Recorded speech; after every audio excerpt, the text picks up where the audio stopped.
Welcome to the Pride of Detroit PODcast, prideofdetroit.com, Pride of Detroit on Twitter, Pride of Detroit on Facebook. We say it all the time. You know where to find us. You know what we're doing. We're not stopping in the off season. We're keep going. And on today's show, we're going to be talking about a look ahead to free agency. We're going to be looking at everything that the big decisions the Lions have to make. We're also going to be talking about, we'd like to do this every year, 2023 season superlatives. Yeah. Yeah. We've had some friends cooking in the lab for this one, and we'll introduce them in a second. I'm Chris Perfett, the adequate host at Chris Perfett on Twitter, your host for the POD cast and the man behind the scenes who puts all this sound together. Joining me, as always, Jeremy Reisman, the fearless leader at Detroit Online. Hi, Jeremy. What's up, everybody? Good to be back. Hi. And I'm excited for the show. It's a nice mix of going forward, looking forward to some of the internal moves the Lions are going to have to make or not make, and then look back and celebrating a little bit of what the season that just was. So we'll basically be in neutral, all things equal then. That's right. Balance. Yeah. The Pride of Detroit Balance podcast. in all things. Balance in all things. That's right. And a man who's been busy putting together the big star of today, been putting together all the superlatives, Ryan Matthews. At Ryan_POD. Ryan, isn't this one of your favorite episodes? Yeah, it is true. In fact, I was voted most likely to create a list of superlatives. So, Oh, look at you. I've that has come to fruition. Well We done. like doing it. What can we say?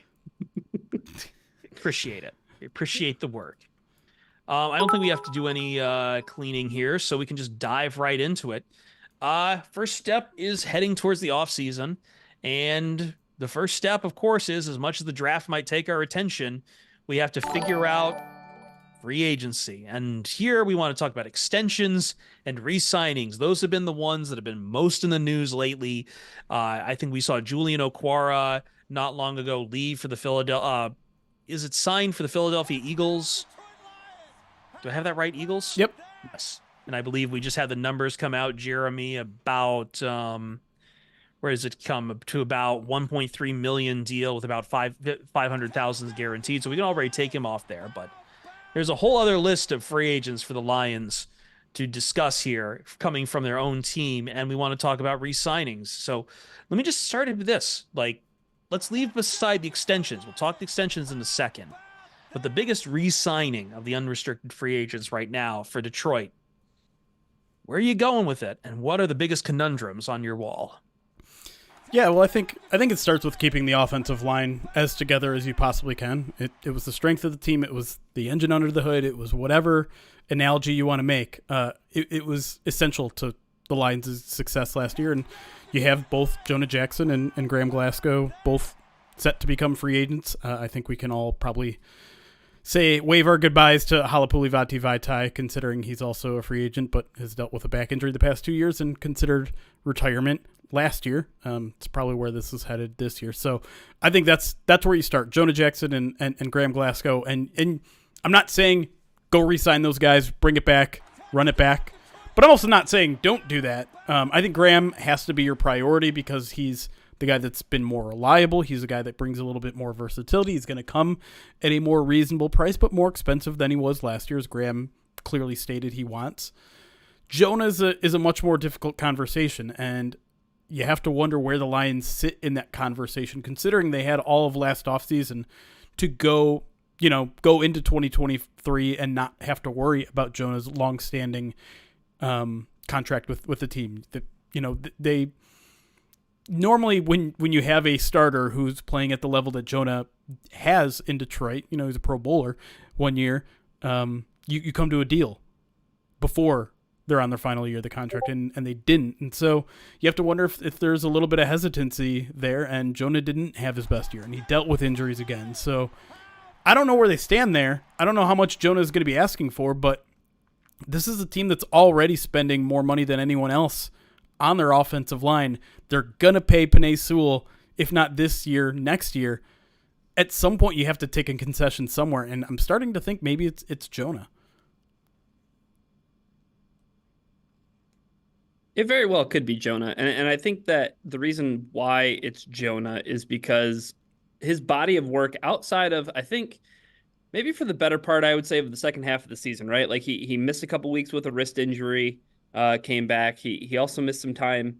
It was from after the Carolina game, and then he came back for the Chargers game, and then missed some time, and then came back for the Saints game. Like, and then, I mean, let's not forget how he ended the season too, right? Like, I mean, knee surgery on top of that. And that was something where Lions fans were going to have to be hopeful and crossing their fingers had they finished out the second half in Santa Clara and went to the Super Bowl. But this isn't like the first year that Jonah Jackson has dealt with injuries, right? And I think the thing that a lot of people get caught up when it comes to paying players is thinking too much of the good times that we had. And this is going to be one of the difficult parts of free agency moving forward for a football team that is much better, right? Like I think having difficult internal discussions about players that should be rewarded and stayed, or should be rewarded and stay in Detroit, versus a player like Jonah Jackson, where it feels like, I don't want to say his best years are behind him, right? But I think that you don't want to get caught paying for past performance, and that's the slippery pitfall that you can land into with some of these players. The reason that I think you would be more, Chris, I think you would be more inclined to re-sign Graham is the price tag will be significantly less. I think Jonah's looking for a bigger deal because Graham already got his extension from his rookie deal, right? There's also the versatility of Graham Glasgow in that, like, you don't want him playing center, but assuming, you have to have contingency plans for Frank Ragnow's health, and Graham gives you a good starting guard who can also kick to the center position. He does. And that's why he was brought here in the first place, right? Like the Lions lose Evan Brown. Hey, they can plug and play a guy who, didn't have a starting job when he came to Detroit, and he earned that starting job because, of Vaitais' injury. And I think that's part of the calculus too, is that not only do you have holes at two spots, it's really easy to just say, well, Colby can step up. I don't think that the Lions are ever thinking that way, right? Like the Lions have 3 interior offensive linemen that they need to replace heading into next year. Moving outside the offensive line, I think there's like 2 specific parts that I also look at as far as free agency. And I guess it goes with, let's start with the defensive, with the DBs, because I know he was someone who, like, the Lions really put a lot of stock into to perform this year. And obviously the injury kind of shreds a lot of it. But I think if CJ Gardner-Johnson wants to be back in Detroit, he does sound like he will be back. He will be back in Detroit. I think the question is where his contract goes, Jeremy. Like, does the injury hurt him or help him in particular? I mean, the Lions definitely have shown like they have a desire for him to be here, even though they've drafted Brian Branch. And at the same time, too, depth at DBs, too. Like Jerry Jacobs, I don't think is going to be back with Detroit next year. But he's another one who is due up for a contract. Yeah, there's a lot to work on at DB right now. And Gardner-Johnson is a really tough one because, of course, you'd like someone with that sort of talent and attitude and body of work. I remember watching him in training camp and being like, this guy absolutely lived up to the billing. Like, I see why people were calling him special. I see why Brad Holmes woke up his entire family when he signed him. But the fact of the matter is, I don't think it's a good match anymore. I just don't. Like, and it has nothing to do with his personality. It has nothing to do with his effort on the field, or, I wouldn't call him injury prone. It's kind of a freak thing. I think it's just a matter of there is not a starting spot for him on this roster. Brian Branch is going to be this team's nickel going forward. Fatu Melifonwu and Kirby Joseph are going to be your 2 starting safeties. And as much of a professional as he handled it, Gardner-Johnson said in no uncertain terms, I didn't come back from this injury to be part of a rotation. He does not want to be part of a rotation. And so I'm sure the Lions would welcome him back, but I don't see why CJ Gardner-Johnson would sign here unless the Lions can blow him out of the water with a deal, and it wouldn't make any sense for them to do that because, again, there's nothing beyond a rotational role for him here. Yeah, unless Afatu Melifonwu, this is just a flash in the pan for him, but I don't, or maybe the team doesn't think of Kirby Joseph like they do. But the difference is that the price tag on someone like CJ Gardner Johnson is going to be a lot higher than either of those options, and both those options I'm pretty sure are locked down still. Neither of them are free agents. Is that correct? Yeah, if he's on his, Yeah, it's going into his last year, but yeah. Yeah. So like, yeah. Sorry, go on, Ryan. So I think another part of the CJ details is, to Jeremy's point, playing time, right? And that the opportunity that provided itself a year ago is not here. And I think that, the injury happened, right? He didn't get his opportunity to play all season long and maybe rack up another year of interceptions and another year of good play that he could put on tape and say, all right, now it's time for me to get paid, because he's in a spot where like he's going to want a big payday, right? I don't know if he's going to get that here, right? There's too many other mouths to feed. They have much cheaper options on rookie cost-controlled contracts in Kirby Joseph and Afatu Melifonwu. We all thought, Jeremy, right, going into training camp, CJ Gardner Johnson's the nickel corner. Nope, that's Brian Branch, like you said, right? So musical chairs, the music has stopped. I don't think that there's a spot for CJ Gardner Johnson, because he's probably looking at he has to be thinking, I need to go somewhere else where I can get a ton of playing time. I might have to take another 1-year deal. He'll definitely have to. That's the tricky part of this whole thing, though, right? Like, he bet on himself last year, took a relatively cheap 1-year deal here in Detroit. He's not going to get better than that this year. Yeah. That just didn't pay off, and unfortunately, the situation changed throughout the year for him. Like, suddenly it was like, just wait until CJ Gardner Johnson comes back. And when he comes back, Ryan, like, suddenly it's, if he's come on. Like, it feels like Kirby Joseph is the second safety. Brian Branch is a playmaker. Like, you have three playmakers all here in the DBs. Like, no room. And you're going to command a pretty respectable price tag. Yeah. And this coaching staff is all about competition and the best players playing. And if you want playing time, I don't think that there's much playing time to be had if you're CJ Gardner Johnson. The other thing, though, Emmanuel Moseley, right? And I think that's an interesting discussion to have, because that's a guy who for sure will not get anything beyond a 1-year deal. And if anybody's going to give him a 1-year deal, it seems like, Jeremy, that Detroit would have the leg up. And it seems like that's just a match that is bound to happen, because why not? Like, why not do that? Yeah, the tricky part again is Brad Holmes going to continue to roll the dice on injured players, right? It's kind of that whole mantra that he's built, and earned, right? He's earned that kind of reputation.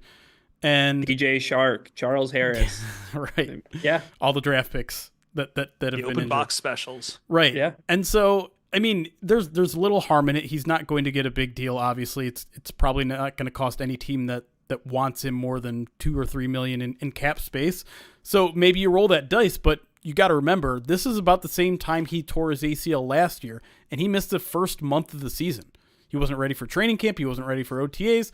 Are you prepared to throw him into the season again without that work? He did have that little setback. I mean, it seemed like he was on track, and he did have that little setback. I forgot about that. So, that is true. But by the same token, the guy has torn his ACL 2 years in a row. Different knees, right? Yep. But it's like there's a lot for him to overcome. It feels like a match could be made, though, where the Lions would be, again, they'd be inclined to give him a heavily incentivized contract in terms of like games played, right? Like on active game day roster. And it seems like they would have the leg up, and it makes sense, I think, for both parties. Yeah, and it's again that idea of just adding competition. He's not your plan A, but he's a guy that if he's active, if he's healthy, plan B. He might not be. You kind of hope maybe not even your plan B, but like if he's in the room and he's healthy and he's competing, well, we were talking about it in the midweek mailbag. It's important to have 3 healthy cornerbacks that can step in and play, and maybe he wins the competition too, because the Lions aren't going to be like, oh, we're only paying you $2 million, stay on the bench, buddy. That's not how they operate. Is there any other? I think the only other position I have, and it's one that would dovetail into our extensions, and it's not too much, but like the 2 wide receivers you have up for contracts right now are Donovan Peoples-Jones, which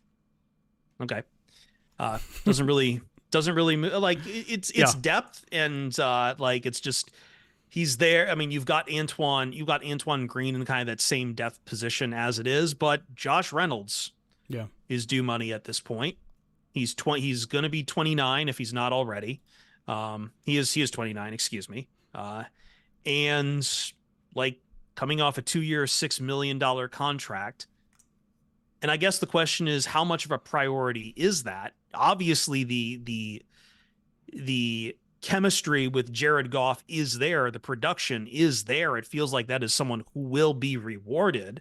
But I would also ask, like, is that someone you reward regardless of how available wide receivers are, both in free agency and the draft as well? Yeah, Josh Reynolds kind of strikes me as that guy that you sign just so you're in good position in case you don't get the wide receiver you want in the draft. Like, good insurance, a solid starter. Is he going to blow the doors off every week? No, but he's going to be a guy that goes out and does everything that you want. He's generally very reliable regardless of how his season ended, and the Lions love him. And so, to me, Yeah. I think it makes a lot of sense to re-sign him. He's not going to break the bank. But again, like you don't sign Josh Reynolds and then just clean your hands. You're set at wide receiver. You don't go in with that attitude. You sign him because you want that depth. He's affordable. He likes it here, and he knows what's expected of him. I actually think, and this is no insider source, I would not be surprised if the Lions re-signed Donovan Peoples-Jones either, because I know he didn't provide much of anything this year, but remember that he got thrown into a tough situation. I mean, we know how long it takes sometimes for these receivers to develop a chemistry with a guy like Jared Goff, right? Like, it took Amon-Ra his entire, the first 3 months of his rookie season. It took J-Mo a year and a half. Like, it takes a while. And if the Lions are trading draft capital for this guy in the middle of the season and not playing him, clearly there's something that they saw in him. And maybe they're willing to give him another year and just saying, hey, let's get a full offseason with Jared Goff, and maybe you'll develop into something a little bit more than what we got in 2023. Yeah, and I mean, obviously, it'll be cheap at the end of the day. The big thing, I think, Josh Reynolds, to go back to the phrase that we used earlier, Ryan, it does feel like that could be a thanks for the memories, but this is the big boy football grown-up decisions that have to be kind of made here that could seem kind of callous. Yeah, and we know how much Josh Reynolds' role diminished as soon as Jameson Williams came back too, right? Like, Yes. but you also don't want to discredit the fact that guy had 20 catches for first downs in the first 7 games. Like, it was a running joke where, like, every catch that Josh Reynolds had was a first down. And it was really impressive to see the way that he played at the start of the season. And then look at the way the team rewarded him at the end of the season, right? Remember the incentives and the way that they worked to get him incentives and everything. They love him. Dan Campbell loves the Serpent of Death, the Praying Mantis, the everything. I think it makes a ton of sense. The Donovan Peoples-Jones one, much less sense to me, just because I've seen him as a punt returner, and you saw one punt return. There needs to be a backup option in punt return, but I think that speaks to just like his spot that he occupies on the roster, right? Like, right. Amon-Ra and Jameson are 1 and 2. Josh Reynolds is number 3. If you bring him back, you have Khalif. Like, you have to have versatility if you're at the end of the depth chart, and that's kind of where I'm at with DPJ. You mentioned Sun God, and that's where we're going next. We have a little bit of time to talk extensions, and I feel like this was the big story this week, Ryan, was the numbers floating around on how much are you going to pay Amon-Ra St. Brown. And you've got the Goff extension still floating around too. And I guess, Jeremy, I know you have a specific question off of it, but numbers I saw for Amon-Ra St. Brown, like, I think if the Lions get him for something like, so someone asked me earlier, would you do 3 years, $45 million? I'm like, yeah, sure, in a heartbeat, but he's not going to give you 3 years, $45 million. He feels like St. Brown has kind of dropped hints that he's, I don't know if unhappy is the word, but it has become a priority in that, like, hey, you got me late in the draft. I'm not making a lot of money right now for my production. There was that bit of a joke that he like did all the Super Bowl appearances because he needed the money. Right. But I mean, it's kind of true. Lions are only paying him like what? Yeah. Like over a little over $1 million. Yeah. A 4th round rookie contract is almost veteran minimum. Yeah. So the number that keeps coming up is 25 million. Yeah. That was how much it would be per year. And I would say that if you get him at 25 million, that's excellent.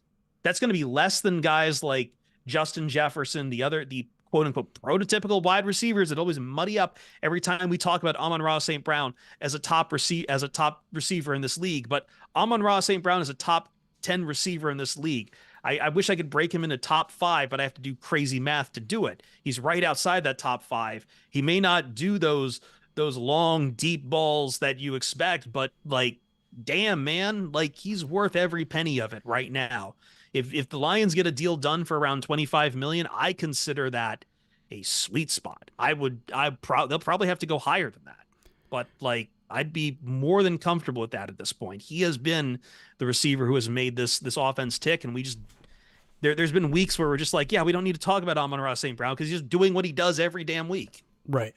Yeah, so there are only currently 4 wide receivers that make $25 million a year or more: A.J. Brown, Cooper Kupp, Devontae Adams, and Tyreek Hill. Cooper Kupp is kind of a nice little comparison tool because he isn't that outside prototypical guy. He's just a guy who's very, very good. He got that contract a couple years ago, though.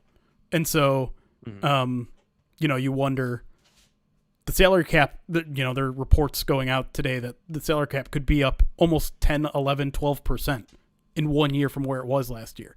And so salaries are going to increase by that rate too. So it's the same thing, same game we play with the quarterbacks all the time, right? Like the new batch of quarterback extensions, all of them set the market or get close to setting the market. And you're like, why is this quarterback getting paid so much? Because that's how it works when you get new contracts, because there's more money to spend. How is Matthew Stafford the most paid quarterback in the league? Because inflation. That's why. And so whether you believe Amon-Ra St. Brown is a top 5 quarterback or not, he is going to get paid like a top 5 quarterback. So that likely means $25 million.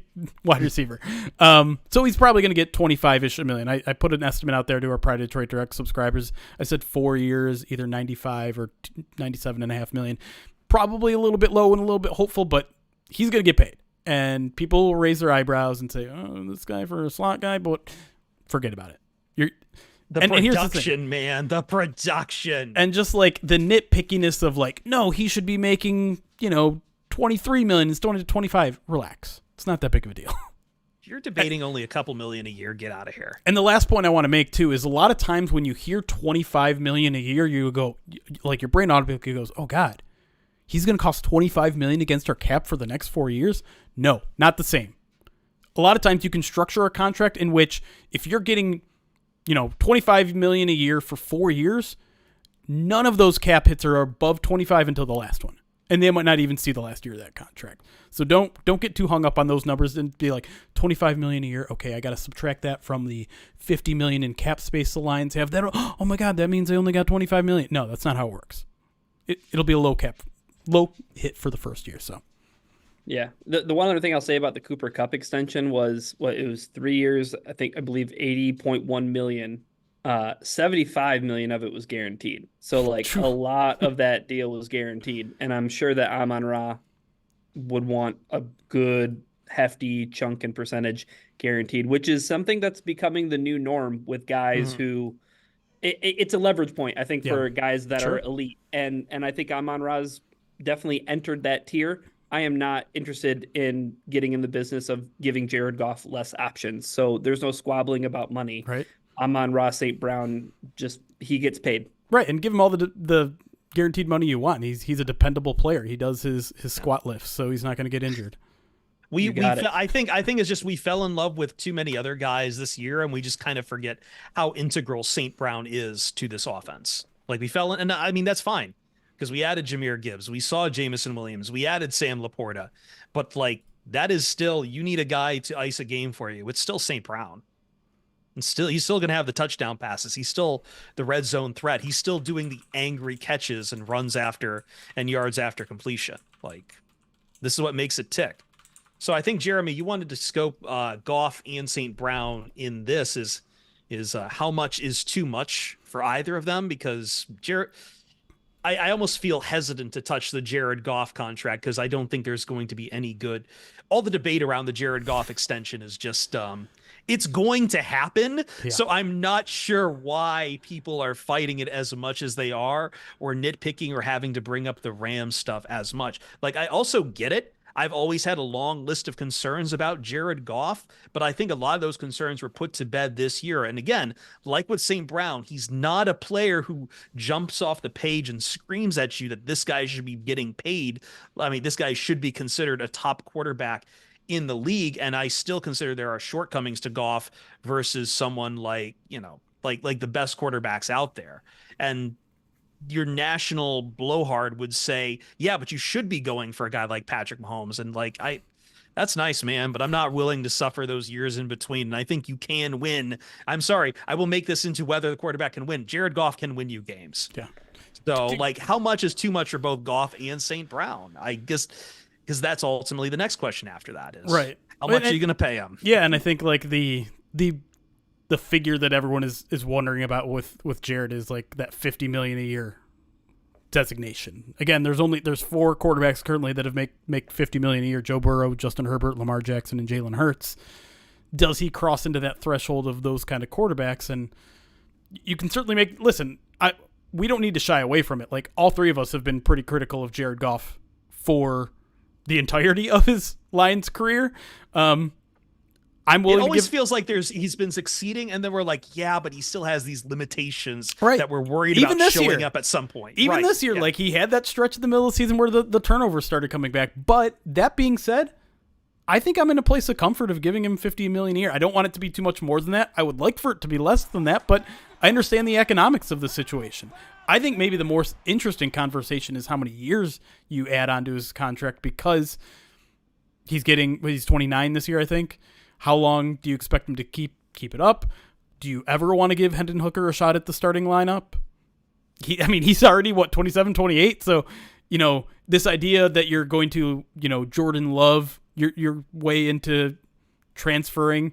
If that's the case, I don't think you could give Goff more than 3 years, but I don't know. I don't think that's how the Lions view their situation. I don't think they're like, okay, we're going to develop and have our Hall of Fame quarterback in the waiting. I think you go and draft a guy who's 26, 27 years old with that in mind. So I don't know. I don't know where they go from here. It's an interesting conversation. Like, I think, again, Ryan, Tom Brady threw all of this off in that we keep expecting these quarterbacks to play until they're 40. But there is a point that we've seen some quarterbacks hitting their mid-30s and then kind of falling off that cliff. And how long do the Lions want to tie their ship to Jared Goff? Yeah, it's interesting that you mentioned Tom Brady, right? Because I think the other thing that people get disillusioned with is this idea of the hometown discount, right? I do want to say a couple things about a Goff contract. I think that, to Jeremy's point, the duration is the most fascinating topic, because I wonder how much leverage Jared Goff thinks he has and how much leverage Brad Holmes thinks he has, because I think that I think that they both have maybe different perceptions of what that reality is. And I only say that because they used a 3rd-round pick on Hendon Hooker. I don't think Brad Holmes is in the business of wasting any draft picks, let alone a 3rd-round pick. I'm not suggesting that Hendon Hooker should be the starter. I'm not doing that at all. I'm wondering, from a point of discussions for a contract extension, where do their realities align? And where are they different? Because I think that there may be a bigger disparity that exists between Jared Goff, who, yes, 12 wins in a season. The Lions haven't done that in my lifetime times 2. I think the first playoff win, right? Like there's a lot of accolades and accomplishments that Jared Goff racked up along the way. It's not like they drafted Hendon Hooker after the 2021 season, right? They drafted him after they saw 10 very good games of Jared Goff. Yes, they needed to see more, and they saw, for the most part, almost a whole season of that. I wonder, again, I just wonder how much leverage he has. And the other thing about Tom Brady that you mentioned, Chris, that made me think about hometown discount is how self-aware is Jared Goff to know that Tom Brady took a lot of those discounts because he wanted to keep a team around him. Yeah, I don't think that there's anything more important to Jared Goff than to not have the level of talent where Khalif Raymond is your number 1 wide receiver. I'm not saying that that's going to happen all of a sudden, but you start paying guys like Panay, and you start paying guys like Amon-Ra, and Laporta's deal might be up at the same time that, Jared Goff is still in Detroit. When do we start making concessions for Jared Goff? I mean, that's always been the theory about like, teams like the 49ers who can keep getting cheap quarterbacks too, is that you can pay everyone else and getting that kind of discount. I won't call it a hometown discount because it's not his hometown, but you bring up a good point there. I just know the thing that worries me is that he seems to be doing a lot of the talking about the contract through his agent right now. And it definitely seems like this seems to be a priority as far as what he can get on this, because this might be, depending on how he comes off with the Lions, like his last big contract in the NFL.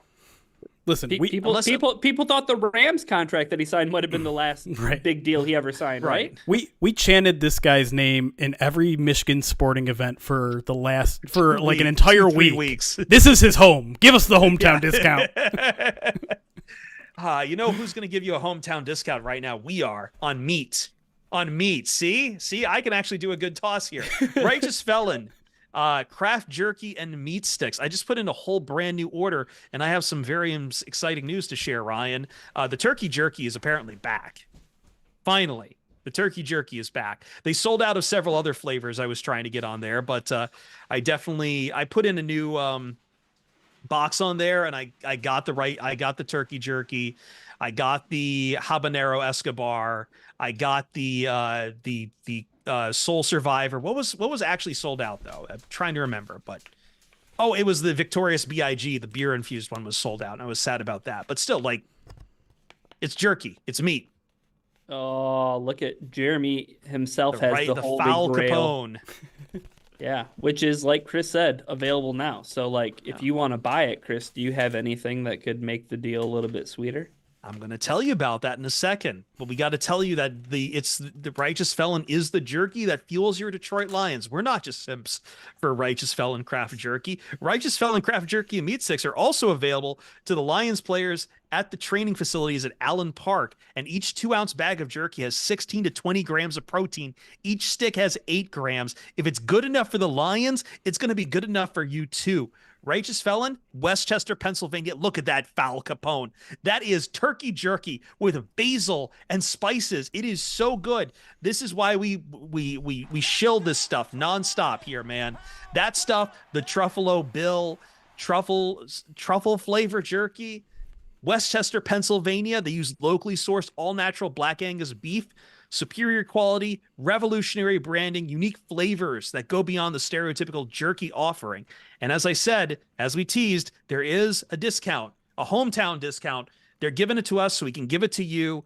RighteousFelon.com. Use the promo code POD15 at checkout to get 15% off your order at any time. Use it as much as you want. That code doesn't go away. Sometimes you run the 20% code, but we've got the 15 all year round. Helps us out. Gets you meat. What's not to love? That's promo code POD15 at righteousfelon.com. Yes, Ryan.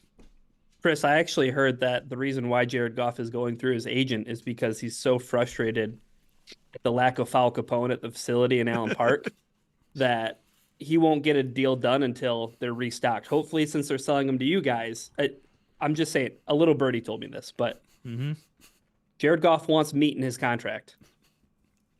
Give him the meat. Give him the meat, Lions. When we come back on the Pride of Detroit POD cast, it's time for superlatives, baby. It's our favorite it's one of our favorite podcasts of the year. We get to do superlatives on the Lions season that was. Stick around. Be right back on the Pride of Detroit POD cast.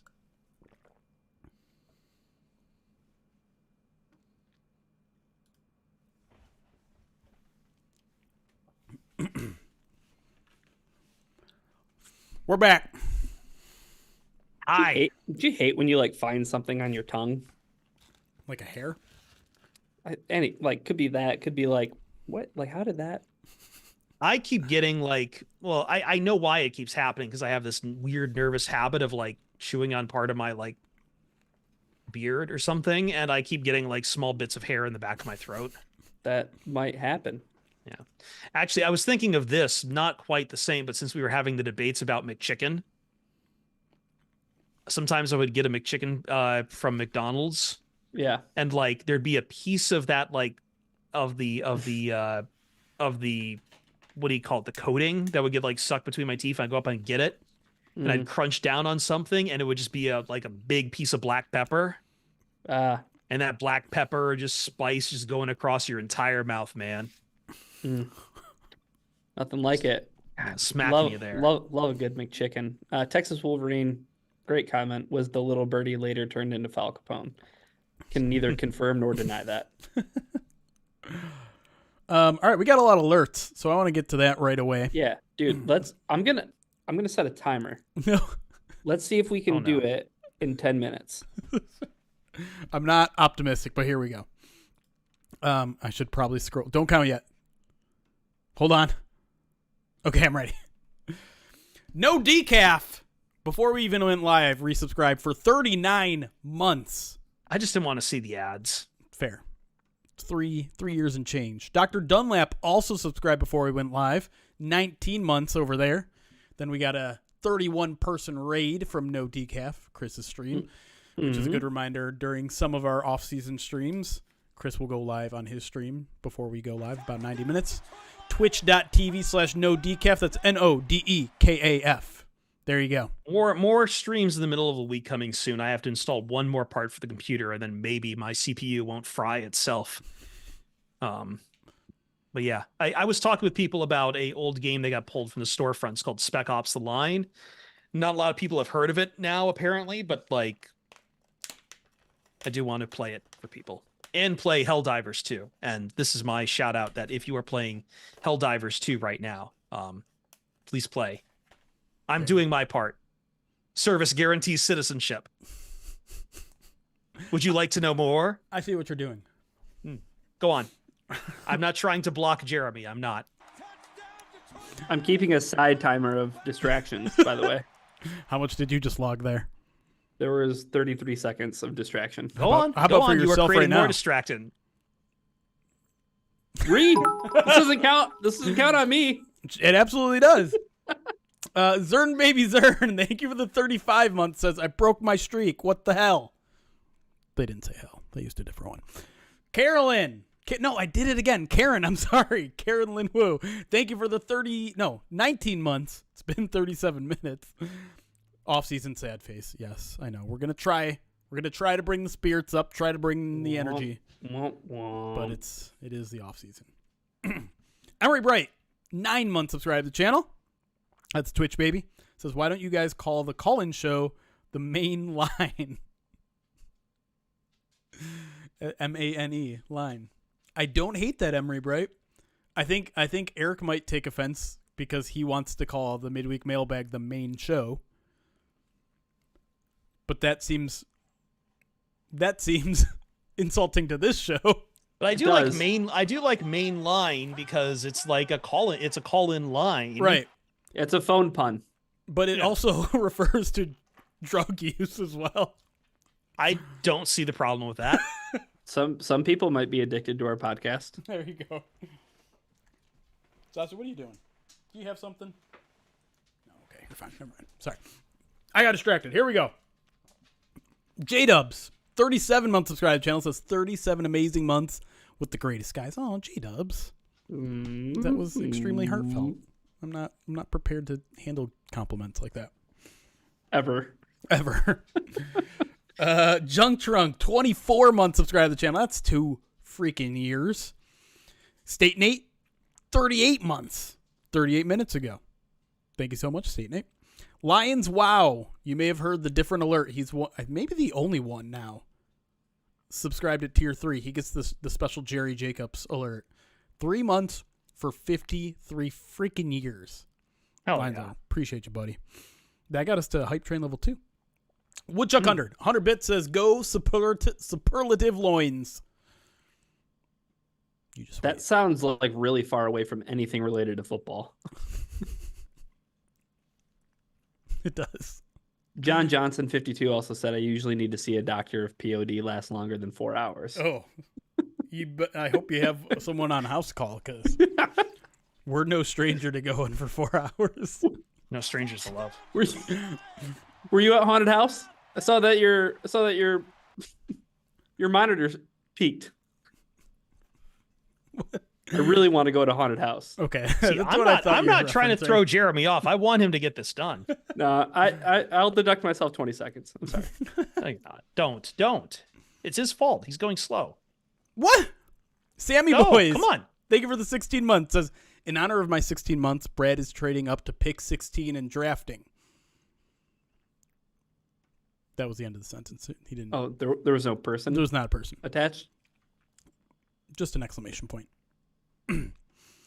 Katie from Michigan, 41 months, says, is football back yet? Dude. Well, someone put like the number of Sundays left, and it was like 40 or something. I'm just like, it can't be 40, but 30 something. Yeah. People had all their tweets ready for yesterday. Yeah. First football without Sunday, or first Sunday without football. Either one. I did. Are you calling me out here? Because I did that. Oh, did you? I didn't see that you did that. Wow. Ryan doesn't read my tweets. Not all of them. Big DMG, 12 months, a full year. Subscribe to the channel. Thank you so much. Using your Twitch Prime. Go play 921. 13 months subscribe to the channel. Full year and change now. Uncle T Rav, 21 months, says, I think the 72 Dolphins are going to be sweating us out next year. 20-0. Oh, boy. Oh, boy. Dang, we got to level 4 hype train. Did we hit 5? I wasn't paying attention.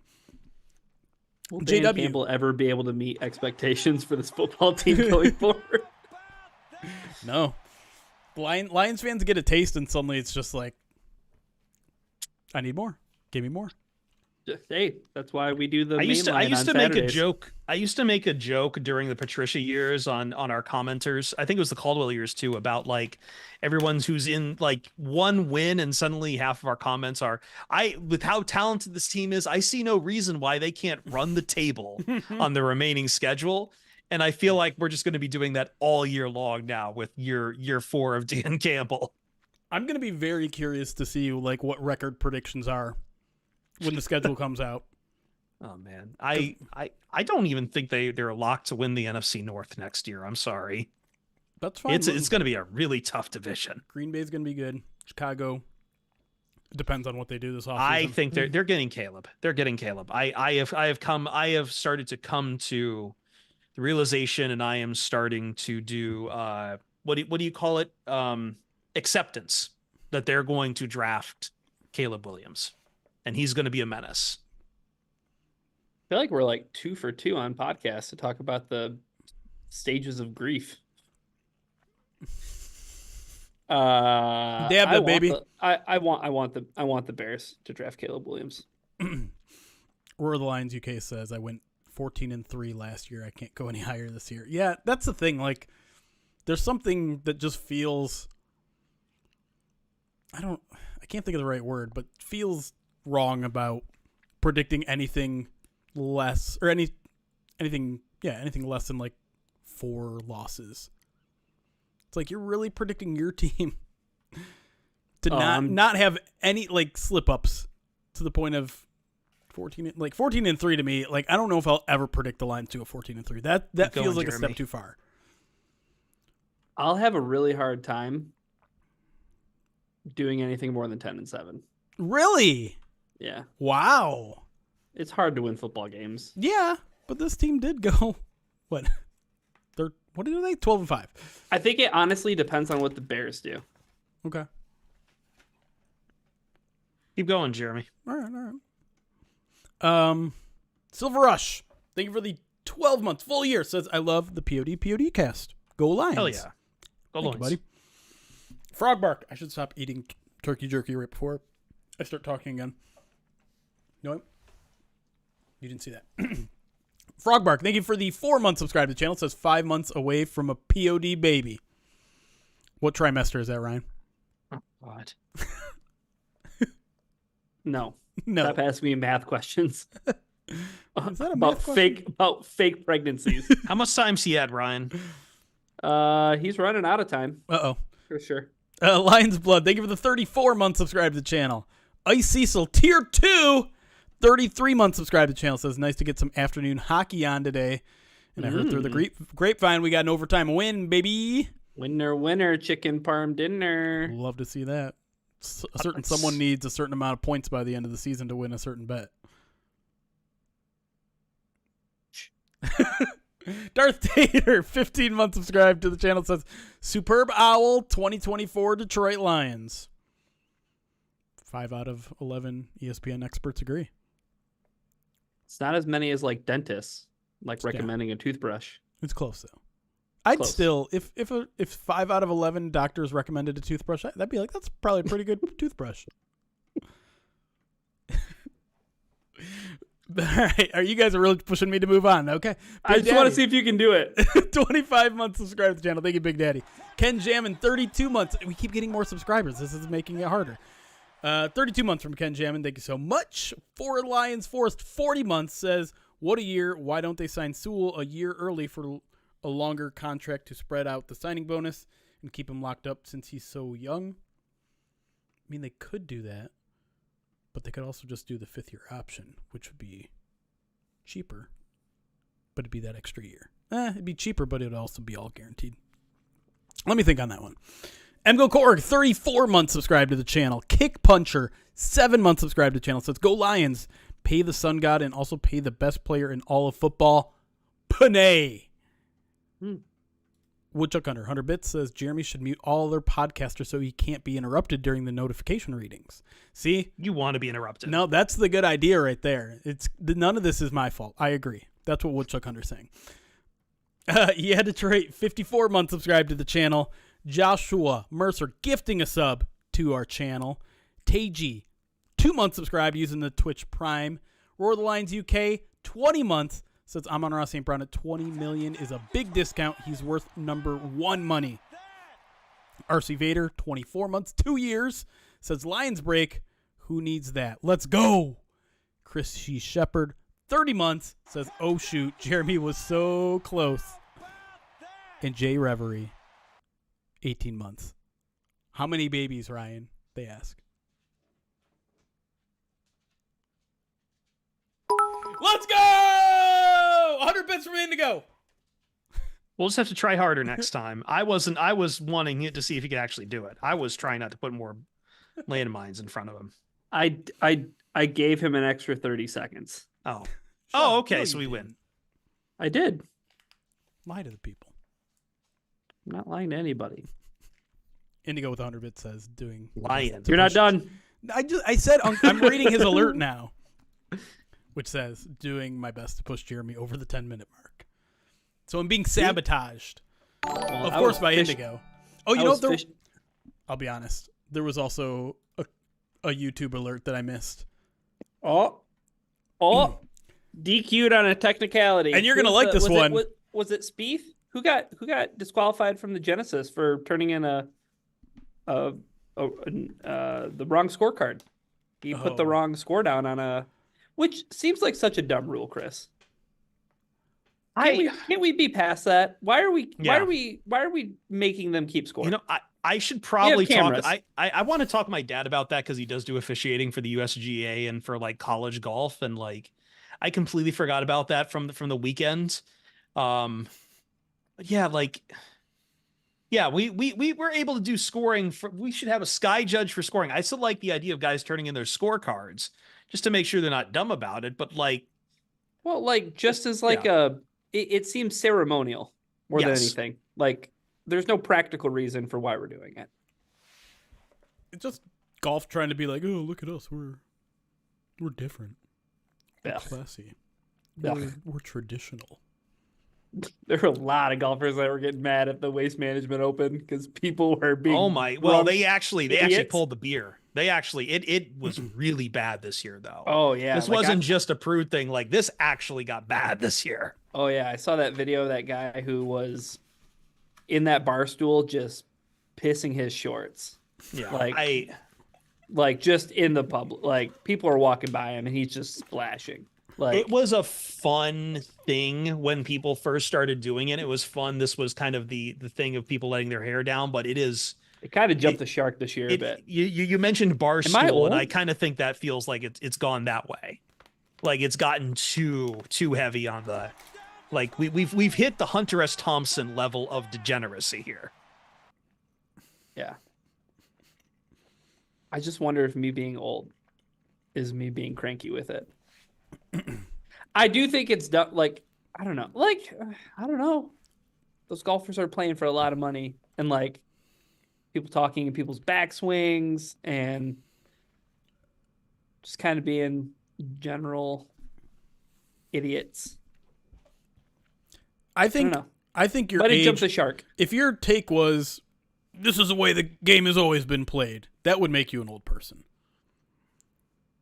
Okay. Okay. That seems fair. Thank Yeah. you for that. I You're needed welcome. that. But if you are watching golf, that is one step in the wrong direction. I started watching more golf. Let me get to some of our YouTube alerts. We got 2, which is awesome because I love seeing more support over there. Riot is the Beast, which is not you, I believe. No. Okay. $5 super chat says, I'm starting a petition to have Tom Grossi to be the guest during a Packers podcast next season. I feel like I've gotten this feedback enough times where I should probably pursue it. I love Dusty. I think that's the problem, is that I love Dusty so much.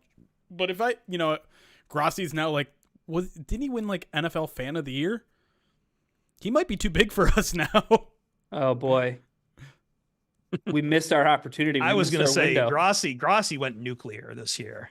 He did. And for good reason. Like, he's very entertaining. He's knowledgeable. He took a picture with Brian Branch, which I thought was really funny at the Super Bowl. The guy that he agonized over the lines picking. Yeah. I do just like me some Dusty, though. Yeah. Which is great. Damian Smith, £2 super chat, says, is the 1 seed plus Thanksgiving good goals for 2024? It would be nice to win a Thanksgiving game. God, they've been awful on Thanksgiving lately. Yeah. Bad. Going back to, Patricia got fired after Thanksgiving. I feel like there's just been a bad taste in the mouth of Thanksgiving since then. A lot of bad memories on Thanksgiving in general, but I guess that comes with the territory with this franchise. Not anymore. Not anymore. One of their 10 wins will be on Thanksgiving. You don't even know who they're playing. Doesn't matter. Where they're going to be debuting their new alternate uniforms. That's another off-season discussion. Right? Can't wait. Can't wait to get mad online. That's all it's going to be. People getting mad. No one has ever, has there ever been a uniform rollout that everyone's like, oh, this is awesome? 100% of the people. No. No. That only happens when they reintroduce retro jerseys. Right. Like the Seahawks or the Creamsicles for Tampa Bay. Right. Everybody's always like, this should have happened 20 years ago.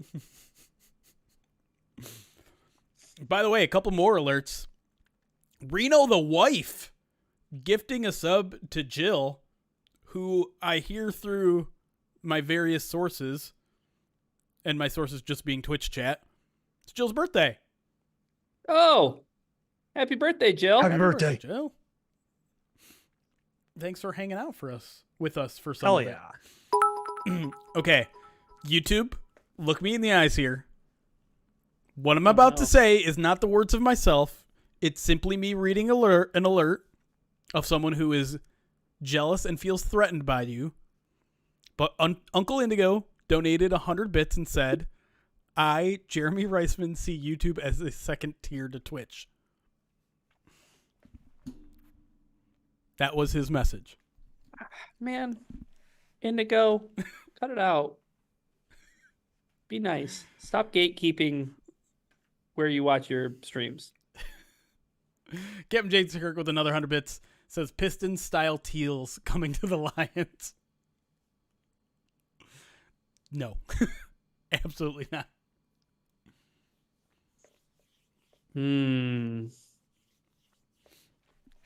I just want to do the eyes emoji at Tone Loke.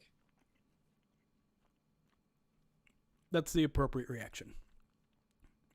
That's yeah. Yep. And that's all I've got to say about that. Okay, I'm caught up are there any lingering topics, Lions or otherwise, that you feel like we should tackle during this break time? Chris is locked in on something, by the way. Sorry, I'm having to text someone real quick on something. Sorry, Okay. I don't know how loud my keyboard is. No, I can just tell by your demeanor.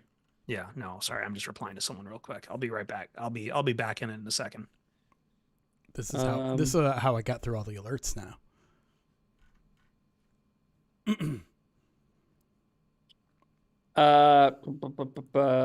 Remember before the Broncos game when Sam showed up in a Pistons hoodie? Let's go back to this. Sorry.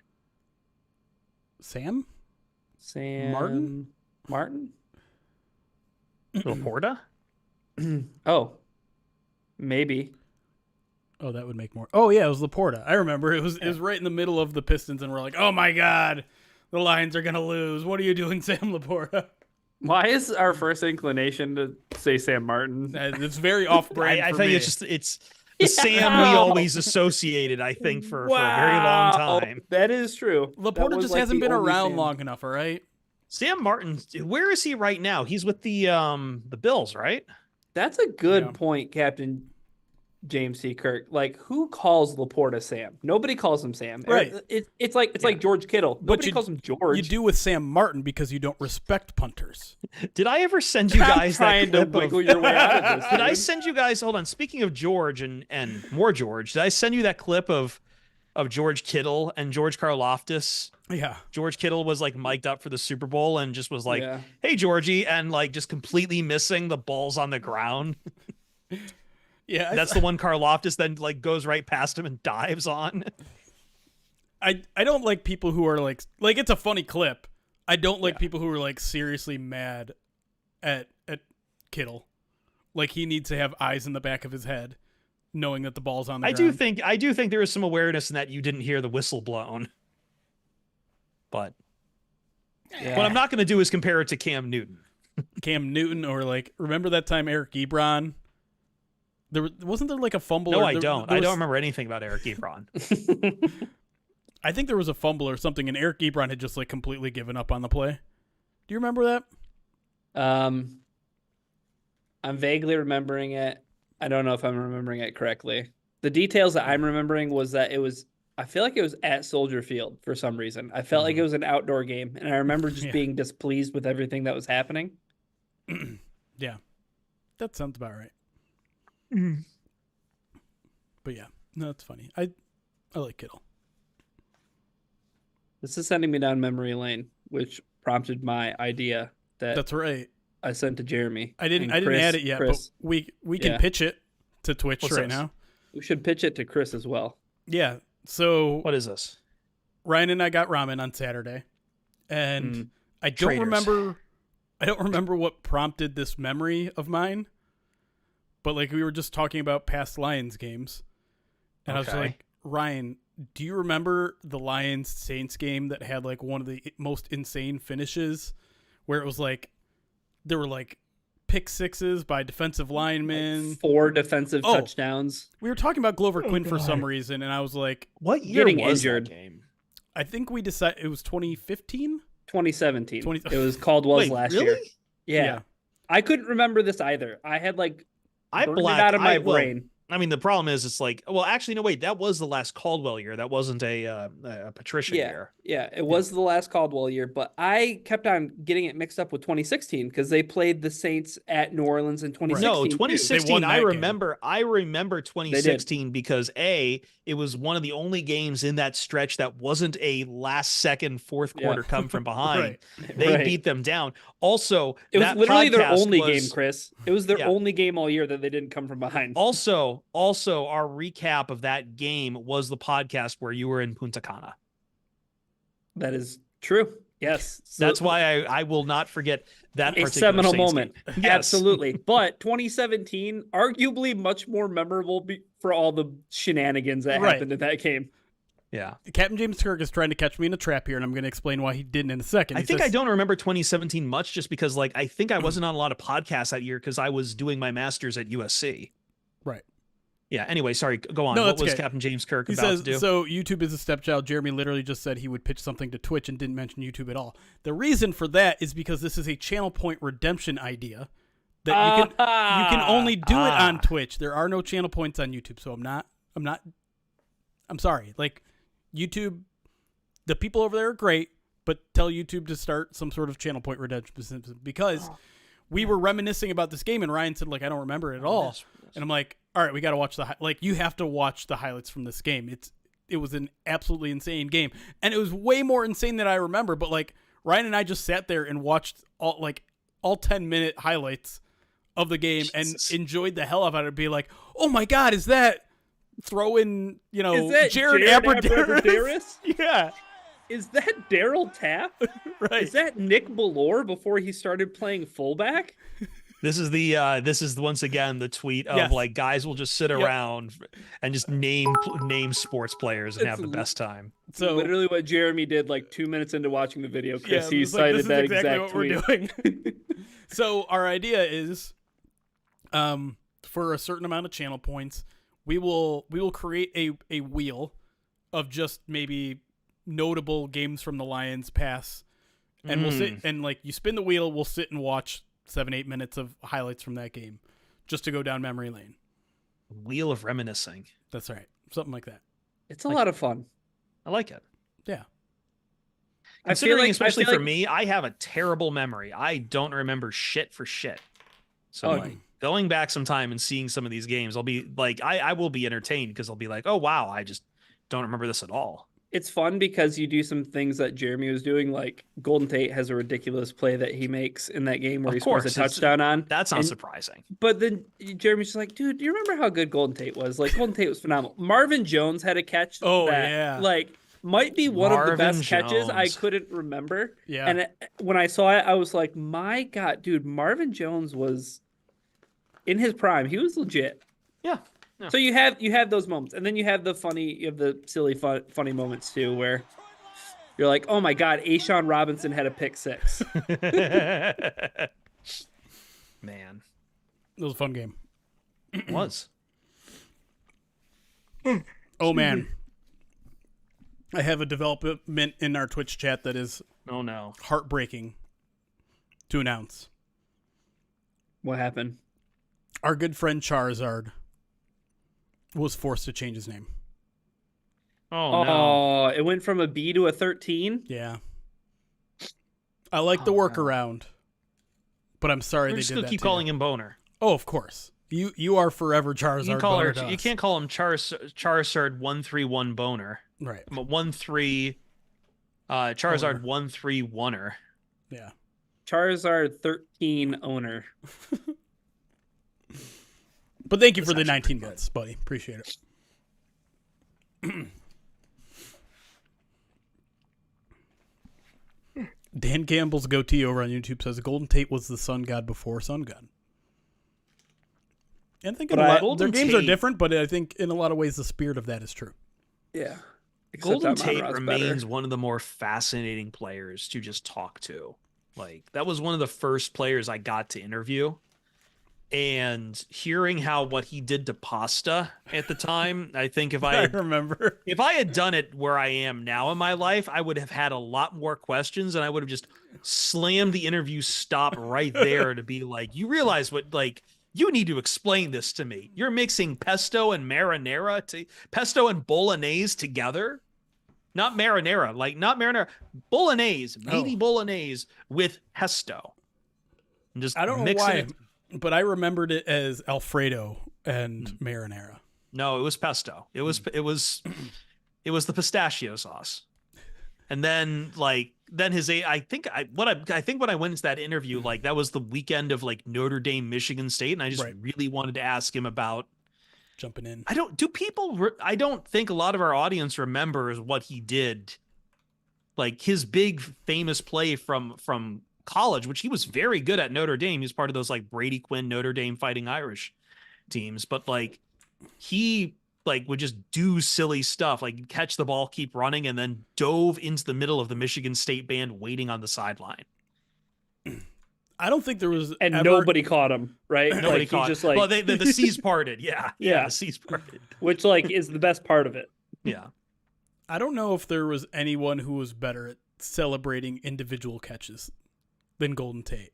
I still remember in the during moment, that. though. Right, Not like yeah. not after score sellies, but like sellies while you're still playing the football game. Butt flipping. I was gonna say, who did he butt flip on again, Ryan? I always forget. It wasn't Xavier. It wasn't No, Xavier. It was Harrison Smith. It was Harrison Smith. He like he smacked his butt into Wasn't it? Harrison I'm pretty Smith. sure it was Harrison Smith. I think it is. I think it so. was, but it was a Viking, and it was definitely like as he's going into the end zone and he's flipping, and Smith's right there to get a whole face of golden ass. I mean, he grabbed the pom-poms at one point too. Yeah, wasn't that one of our Twitch alerts for a long time? Oh yeah. He flipped all the time though. Like in that Saints game, he makes that crazy play and Yep, like and just flips into the end zone. there's no reason you should have enough like wherewithal and stamina to like do the play that he did and then do a front flip. Like I would just be worried about getting in the end zone. That play was so good though. Oh God. Yeah. That I almost want to sit here and watch it again right now, but we're not going to. But I kind But of if want. somebody redeems the It's channel not- points it's not moving up. forward. Moving forward. Moving forward, we'll put it on the wheel. Yeah. Hell yeah. People love spinning wheels. Rebuilding since 1957 does bring up a pretty good point in terms of wide receiver celebrations, and Roy Williams with the first down was pretty iconic for a while. Like he would find creative ways to do it, right? Like the arrow. Pull the arrow out. Mm-hmm. It's a good one. Yeah. Oh, it was RJ Andrew says, Sendejo. yeah. Was it Harrison, Andrew Sendejo? Harrison Smith is the one who got the stiff arm. Oh, he got put planted into the earth. ground. Yeah. That's right. Yeah. Oh yeah. Oh yeah. Yeah. It was Sendejo. Yeah, that's awesome. This is so cool. Like this is that. Maybe that should be. I think that game should be on the highlights. Oh gosh, that was 20. Was that? I 2016 don't know. was when Was that we the just- game of the year? Was that the game of the year? For the Lions, 2016. yeah. Maybe. I don't know, man. I remember actually like losing my mind on Thanksgiving because they won Thanksgiving that year where they were playing the Vikings. Yeah, that was the home. They Vikings were playing game. the Vikings. Yeah. That was the home Vikings game. That Slay game had was an interception that sealed it. the Prater field goal, right? Yeah. Yeah. Last second. Yeah. Slay interception to set up the Prater field goal in the last seconds. Yeah. That looked like they were actually going to lose that. And then big play Slay, man. If I'm not mistaken, I want to say that was, I think it was Carson Wentz's first interception Of the season. of his career. Of his career. God. Maybe. If I'm remembering that right. I could be wrong. Was that the last Thanksgiving win? I hope not. 8 years ago. Oh gosh. Have they lost 7 in a row? Remember, we actually they hadn't won a Thanksgiving for a really long time, and then during the Caldwell years, they finally got out of that and they won a couple during Thanksgiving. But that was before the 31 years, before the X number of years, with a playoff win, before any of that. Fox would always show how long has it been since the last time the Lions won on Thanksgiving? Can we put is moratorium the right word? I don't know if it is, but a complete end to this was the gas prices when so and so happened. This was the #1 movie. Can we just stop doing that? No, because it's easy and it makes nice image packages for TV. Producers love that shit. It's ready made and you just roll it out of a can. It's so boring. It's fun to do research. Do research on something that's more interesting. Do you want more ESPN broken car packages? Because this is how you get more ESPN broken car CGI. Give me the weird, quirky 3D animation over. Oh, did you know gas used to be cheaper? Did you know this guy used to be president? Did you know people used to like don't this know stuff? about cheap gas. You got to teach them somehow. That one of the things that apocalyptic movies do sometimes is they'll show a abandoned gas station. I think they did it in I Am Legend, and it was oh my God, when the world was ending, it was $8. I'm like, whoa, cool. I think my favorite one of that Whoa. was they kind of made fun of that in like one of the later Fallout games because like all the cars in Yeah. that were like nuclear. And like one of the last gas pumps you see, it's like $99 a gallon or something. Yeah. Just do something fucking ridiculous with it. Right. Yeah. Just really push it to the nth degree. Did we win that? So Ryan Harris brings up a good Thanksgiving memory, which is the one that David Blau started, and he immediately threw that bomb to Kenny Galladay. Yeah. Did they win that game? I No. feel like they didn't. I think Blau never won a game.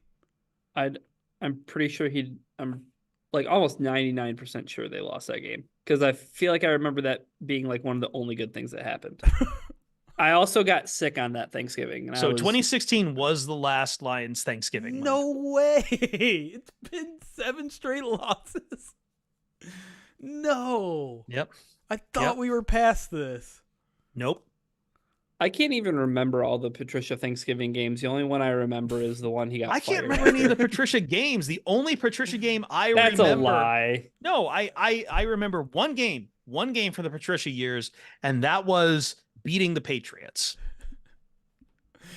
Certainly you remember the Chiefs game like the following week where they almost beat them and then didn't. No. That was the following year. Actually, that sorry, wasn't that year. I remember 2 years. No. I remember 2 games. I remember that New England game, and I remember the Jets game.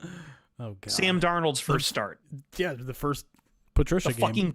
fucking cursed, like, hey, Quandre Diggs picked him off. This is gonna be cool. And he's, oh my God. The Matt Patricia era is gonna be awesome. The defense he brought here is gonna be great. And the worst part about that game is it then pumped up everyone to be like, Sam Darnold's gonna be awesome for the Jets.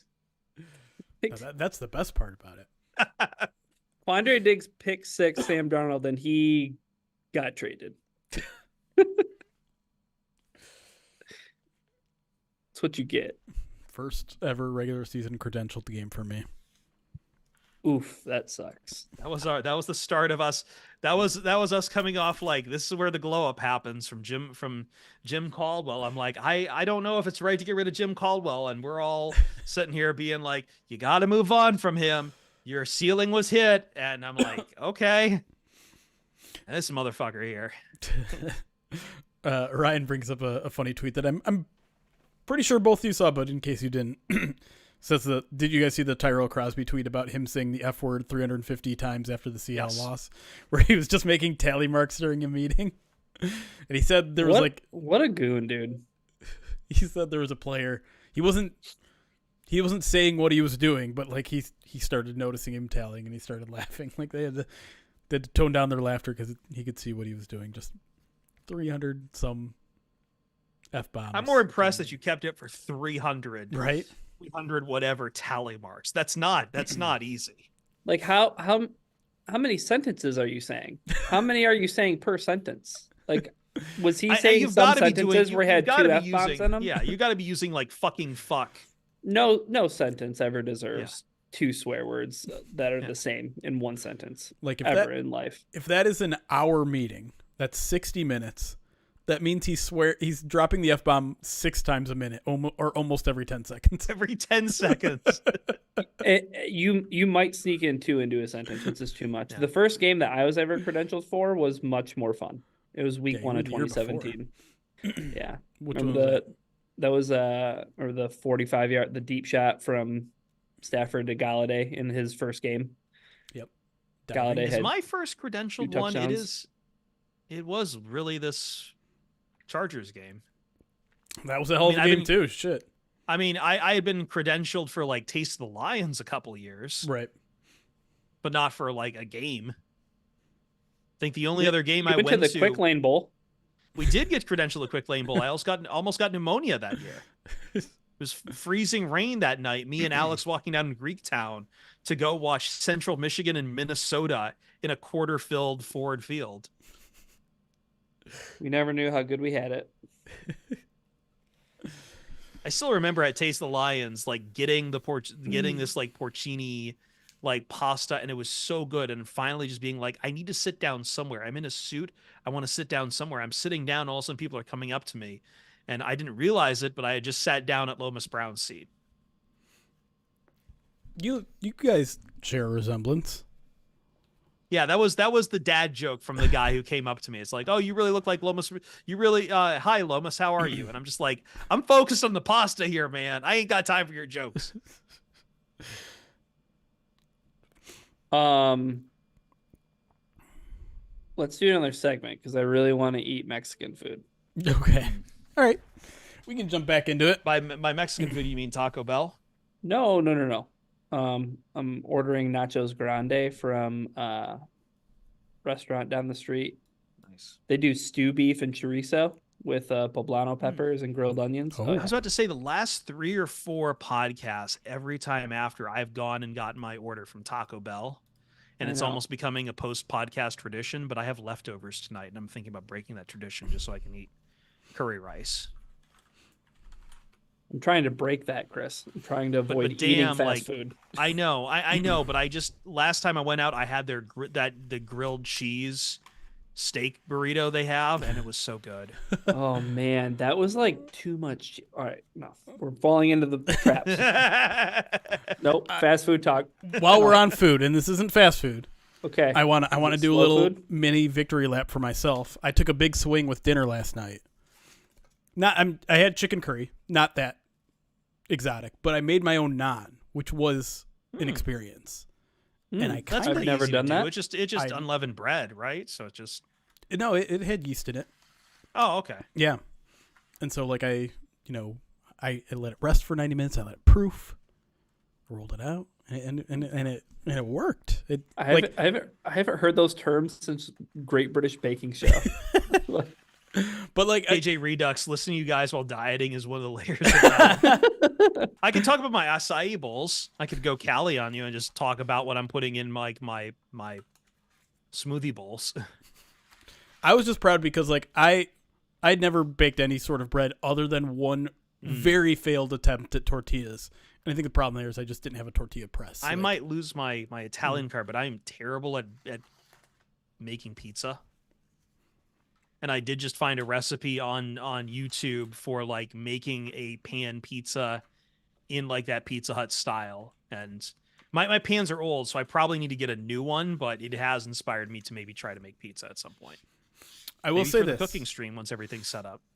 It's going to sound sacrilege, and maybe it is, but I've heard good things about Trader Joe's pizza dough. Oh, I've had it. You could get, I mean, for me, eating in LA on a college budget for my master's, getting a $5 frozen Trader Joe's pizza. No. With the uncured pepperoni. Oh, the pizza dough? Just oh, yeah, the I've dough. used their pizza dough. I've used their pizza dough before, but like that was one of my disasters of pizza. Okay. my pizza, my white sauce mushroom pizza I tried to make was more like just a lump of was more like cheesy mushroom bread by the time I was done with it. That's rough. All right, before we get back into it, a couple more alerts. Captain James Kirk, 100 bits, says more Perriman, more Morton, Calvin Roy Williams, Calvin Burleson, Tate Marvin Jones Jr., Amon-Ra Jamo. We've had some great wide receiver combos. Yeah, I'd say most of those qualify. That is a very big crash in Daytona. You were not lying, J-Dubs. And then Woodchuck Hunter with a fun fact that I'm aware of. Says the longest grammatically correct English sentence utilizing one word is buffalo, buffalo, buffalo, buffalo, buffalo, buffalo, buffalo, buffalo. That phrase has its own Wikipedia page that I have been to before. Yeah, I still need to read the breakdown of that, but yeah. There are a couple capital buffaloes in there, which makes sense. I do, which, yes. I'm intrigued by that. That's going to be a tab that I leave open on my Yeah, it's a good browser fact for for like- your English class. Might be the warm-up tomorrow. There you go. Woodchuck Hunter helping educate the kids of America. I'm crowdsourcing education on Twitch. All right. I'm ready. Okay. Should I change the title at the bottom? Yeah, I will real quick. What the hey? What the hey? Let's pretend we're professionals over here. Okay. Oh, we're pretending. Okay. Let's see. I'm done typing. Let's see if it turns out correctly since it's so freaking slow.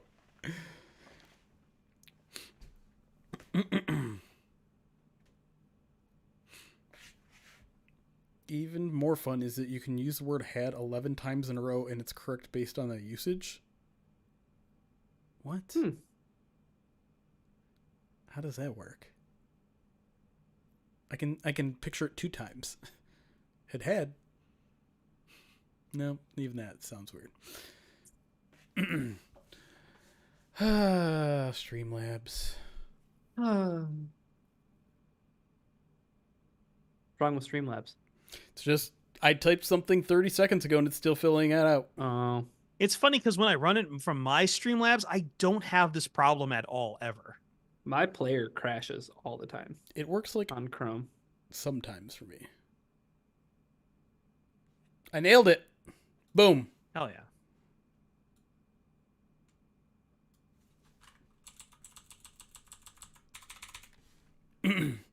James, while John had a better effect on the teacher. It's a sentence which is used to demonstrate the lexical ambiguity and the necessity of punctuation, which serves as a substitute for the intonation, stress, and pauses found in speech. Cool. Incognito. Can you capitalize superlatives, please? Thank you. No. All right, let's do this. All right, we're gonna. Let's get this done. Are we? Can we do 2 segments? 2 more Or are we gonna segments? make this 3? Or Well, Okay. I As want in- to tell you, we went about like 33 minutes in that first segment, so I'm in favor of doing 1 segment. Okay, let's do that. Okay. We'll cruise through these. Got it. I might eliminate a couple. We'll see how it goes. Okay.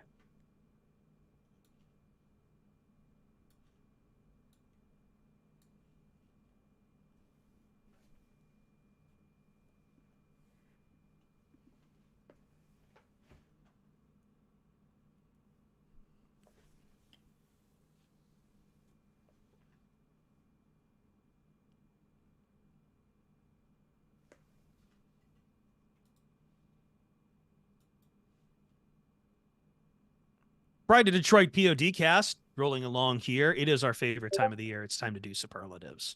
Superlatives. Da da da da da. Ryan, we like doing superlatives. We have endeavored to try to fit all of this in about 30 minutes or so we can keep this in a very nice, pretty package for our podcast. So we have these are basically in place of awards. So I turn over the baton of control to you. Yeah, I love game show off season. It's the best. Okay, so it is as it is. The superlatives for the 2023 season, but also kind of looking forward a little bit because that was, the first segment of our podcast. So the first superlative, the player who surprised you the most this season, whether it was in a positive way or a negative way. Doesn't have to be both. Just choose one or the other. Jeremy, do you have a name that comes to mind for the player who surprised you the most in I do. 2023? Okay. And it comes with a little bit of an asterisk because I expected him to be good. I did not expect him to be this good, particularly out of the gate. It's Sam Laporta. Because we all told ourselves the narrative that has been around for a while with tight ends, which is Sam Laporta looks great, but you got to curb your expectations a little bit here. It's a rookie tight end. It takes a while. It takes a while to get that chemistry with Jared Goff. Nope. Not for Sam Laporta, it doesn't. The game was never too big for him. Right out of the gate, he started being a high-impact player, and the fact that he set the rookie record for receptions, the fact that he set all sorts of internal records for the Detroit Lions was a very big and a very, very pleasant surprise. So he, to me, is the guy who surprised me the most. Yeah, I was going to go Laporta, but in a chance to do something different than you, I'm not sure. Where are we starting the surprise at, Ryan? Can it start in the preseason? Or Sure, does it have to be in season itself? Yeah. Okay, no. like, Go I ahead. thought Define it Branch- yourself. Okay, well, let me split it between 2 DBs because, like, if we're including preseason, Brian Branch is my guy there. Like, I knew he would be good. Like Jeremy said, not this good, not making the plays that he was making all over the place. But if I have to exclude the preseason, it will probably go to another DB, to a Fatu Melifonwu, from someone who, when we bring it up all the time, he was off a lot of our bubble watches for a very long time, and the move to safety just really helped him out and took him about half the season. But when he started to bring in the safety blitzes, I mean, the safety blitzes and the sack numbers and everything, it's like, damn, someone replaced this man with a different man, and he is a man. Dude, I mean, Yeah. I feel like Ifeatu Melifonwu was on our bubble watch for most of training camp, and there was a belief that he might not be on the team, right? Like it had been 2 years. He had done essentially nothing, and granted, some of that was because he was making a position change. Some of that was due to injury, but I don't think anyone expected anything from Ifeatu Melifonwu this year, so I think that's a really good answer, too. You want to do the negative ones, too, or can we do a separate one for negative? No, you can if you want, though. Go ahead. Player who Okay, most negative, surprised you in a negative, negative and fashion. it's a little bit of nitpicky, but by the end of the year, I kind of got worried when Kirby Joseph was starting to make plays because, man, he was getting, like, maybe I was just hearing from some Rams people I work with, but he was starting to get a reputation for being a little bit dirty out there. That he was, I don't think he is, but it was always this thing that Kirby Joseph felt like a lot of plays where I'm like, oh no, is Kirby Joseph going to draw a flag for unsportsmanlike conduct here? Yeah, and honestly, his level of play, particularly early in the season, was not that like straight upward trajectory that we were all expecting. Like he came on hard at the end of his rookie season, where it's just like he was getting to every ball, he was picking off Aaron Rodgers every opportunity he got, and then it was like, oh, Aaron Rodgers isn't in the division again. I guess I have no one to intercept the ball from anymore. But then he eventually, like, he got a couple maybe against Minnesota. He definitely got one against Minnesota where he celebrated before he even got tackled. And I felt like he eventually picked things up, but I would say it was not necessarily a step forward for him this year, and that definitely was surprising. My answer, I think my answer is Jonah. We already talked about him a bunch, so I don't need to go in deep with it, but just some like uncharacteristic bad play from him, particularly in pass protection. I didn't think it was his best year there, and the injury stuff is what it is. I don't think it's a testament to who he is as a person or showing that he lacks grit or anything like that. I throw away all those notions that he's not trying hard. I'm of the full belief that he would have played in the Super Bowl had the Lions gotten there. And that's something that we praised Frank for doing, right? Like getting the surgery and then coming back 2 weeks later. I think that's what would have happened there. So, just a disappointing season from him. I don't necessarily that means you shouldn't pay him, but it's definitely going to be part of the conversation. Yeah. All right.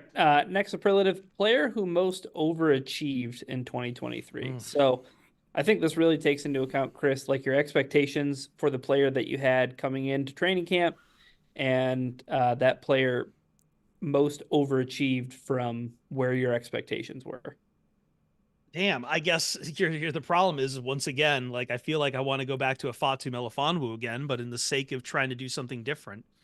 I don't know, Jeremy. It felt like we were kind of bearish on the idea of what a second year of Jameson Williams, a second year of him shortened, was capable of achieving.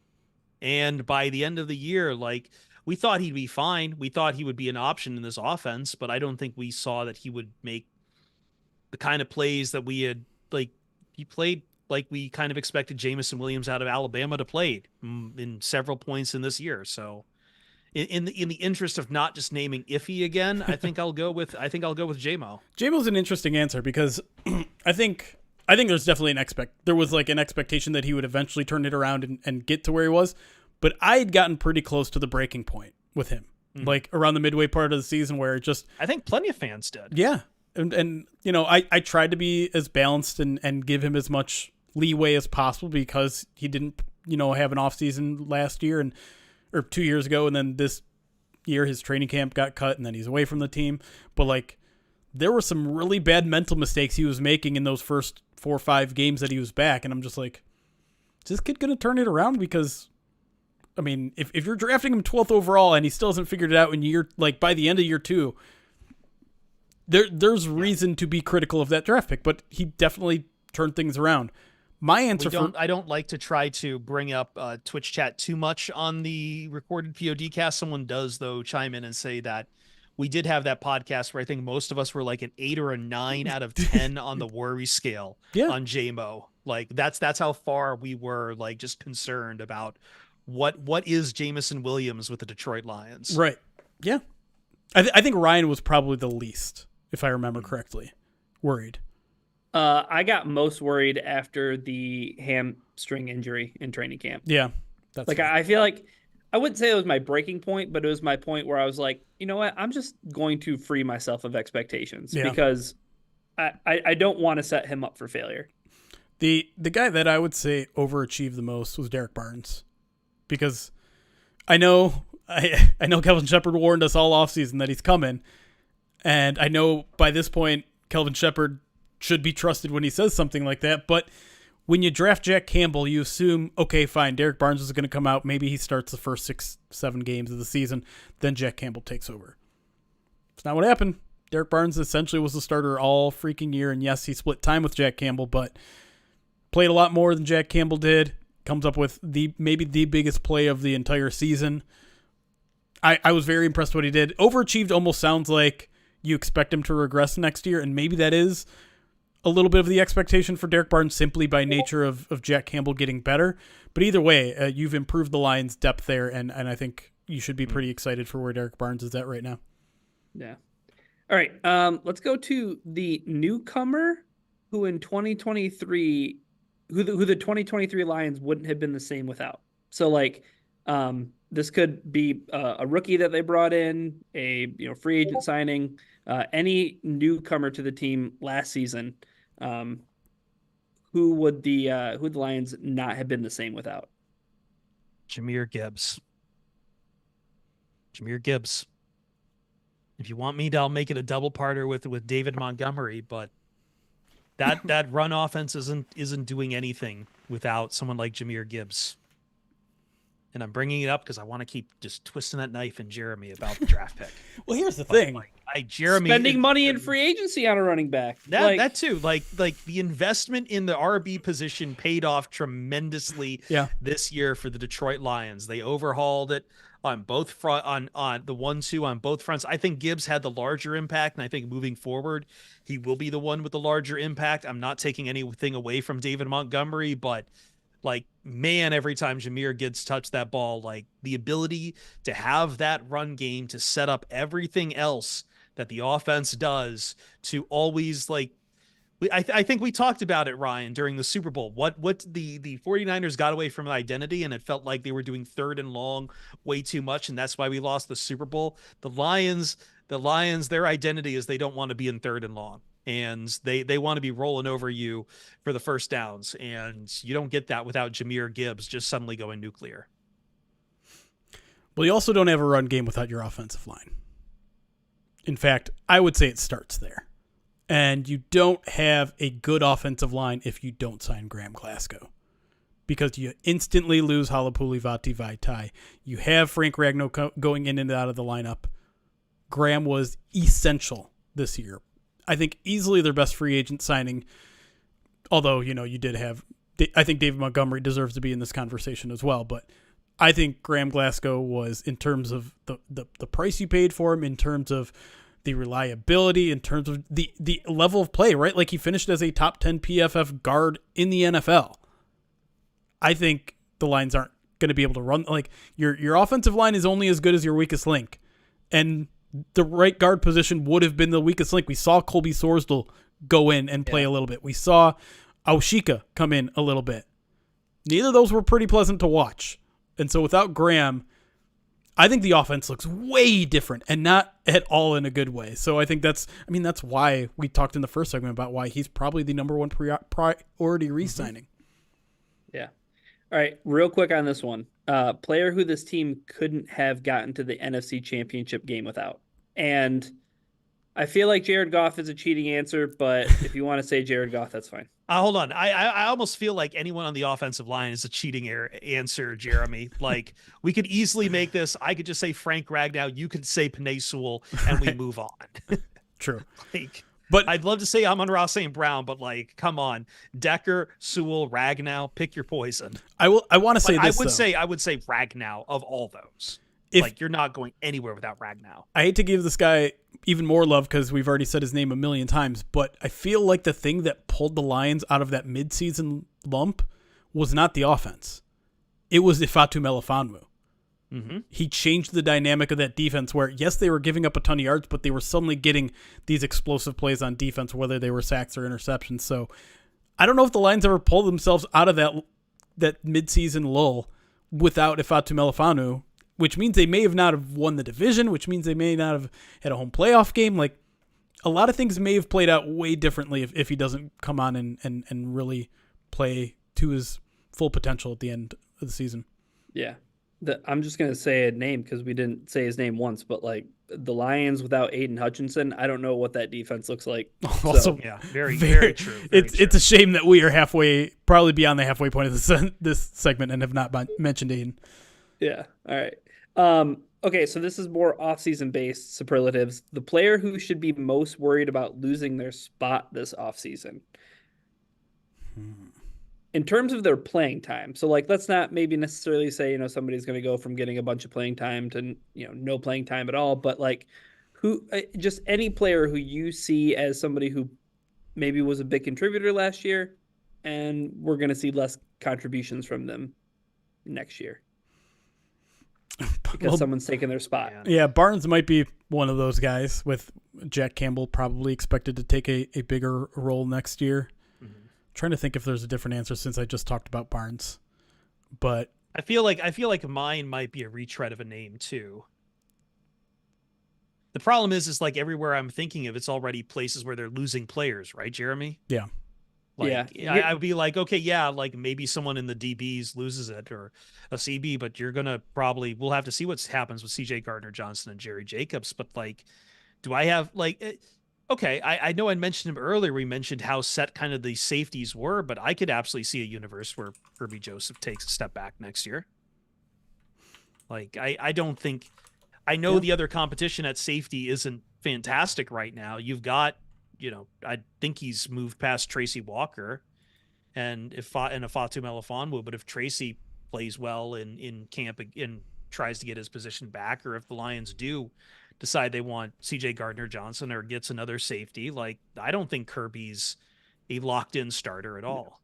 Unfortunately, I think Tracy Walker's days with the Detroit Lions are numbered. I want to throw a quick wild card out there. Okay, I have one that I wrote all of these and then I worked backwards. I turned like I Jeopardied them. I had the answer and then I formed the question. Yeah, so Brock Wright. I think the Lions are going to go out there and try to upgrade the tight end 2 position. Yeah, I think he comes back. To be clear. Yeah, I do think this team really likes James Mitchell, but I wouldn't be surprised if they upgraded from that. Yeah. I think Zylstra is a free agent as well. Like we could see a vast overhaul of the tight end room. Yeah. Real quick, my answer was Cam Sutton is the team's number 1 cornerback. Okay.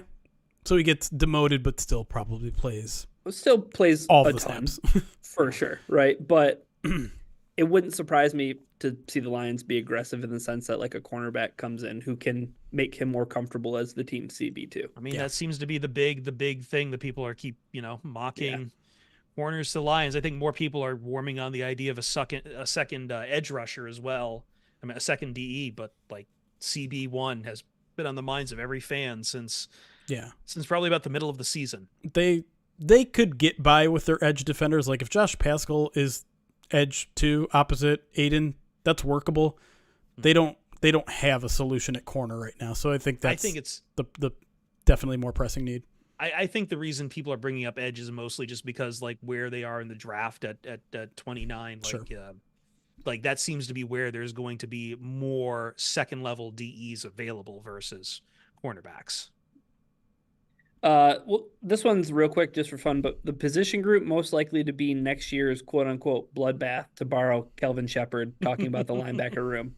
So like, what's the position group where you feel like there's going to be the most competition and opportunity to be had? I feel like we keep dancing around it, Jeremy. It's CBs. They got to add the competition first. They got to add the competition first, but then it's like throwing a bunch of koi fish into a pond here. Right. Not koi, fighting fish. I think it might be edge though. I mean, the same kind of conversation we're just having, but I think it also could be edge. Like you throw in James Houston, you throw in your Canadian guy that I keep forgetting his name, Matthew Betts. Matthew Betts. Yeah. You throw in Josh Pascal. I know they're kind of different types of edge, but like who amongst those guys are going to get a lot of playing time? Who Kaminsky is Kaminsky even going to be on the roster? Like he has a very big pay jump. I don't know. Is there going to be another rookie in there too? Right. Yeah. And so right? there should be a lot I feel like the only one set there is Hutchinson. Yeah. Yeah. Yeah. All right. Player who set themselves up for higher expectations next season based on their performance this year. I think it's Jameson Williams. I think it's a good answer. Yeah. We've seen enough flashes out of him that once again, I worry because we might be first verse same as the first, Ryan, that the fantasy football community is now going to expect giant big plays out of him, even though the offense kind of goes a lot through Laporta and St. Brown. But Williams, like you've seen those deep threats, you see it enough in there, and I think now you just want to see more touches from Jameson Williams. But if he is the deep threat, more touches means a hell of a lot more explosive plays. So yeah, his expectations will probably be the one to skyrocket the most. Like Jahmyr Gibbs already has met his expectations fairly well for an RB. I don't think Laporta can push his expectations even further than he really did without getting into just like year 2 Hall of Fame bull levels of stuff.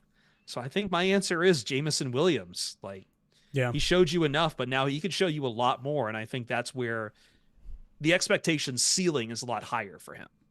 That's a really good answer. I think Gibbs is an okay answer too, because like, yeah, I mean, he had an outstanding season, but I think the expectation he's going to be kind of more catches, exactly as Ryan is pantomiming. But also like RB1 numbers, right? He wasn't quite there because he was splitting the load so much with Dave Montgomery, and that's not going to go away completely. You know, I don't know what the final numbers were, but they were probably somewhat close to 50-50. I imagine the split is going to be more 65-35 in Gibbs' favor next year. Maybe a little bit closer than that, but I laugh because it's easy now to say that like, oh yeah, Gibbs was like amazing in his rookie season and he met expectations, but you go like rewind back to late September, early October. You remember what the narratives were back then? You remember what everyone was saying about Jahmyr Gibbs back then? They're not using him enough. He's a fan. Yeah, same fantasy stuff as with Jay. The Lions are wasting. They spend a first-round pick on their running back that they're not even using. Look, the Lions couldn't get anything out of DeAndre Swift, and look at what he's doing. Right. Maybe the Lions just don't know how to use backs like DeAndre Swift and Jahmyr Gibbs.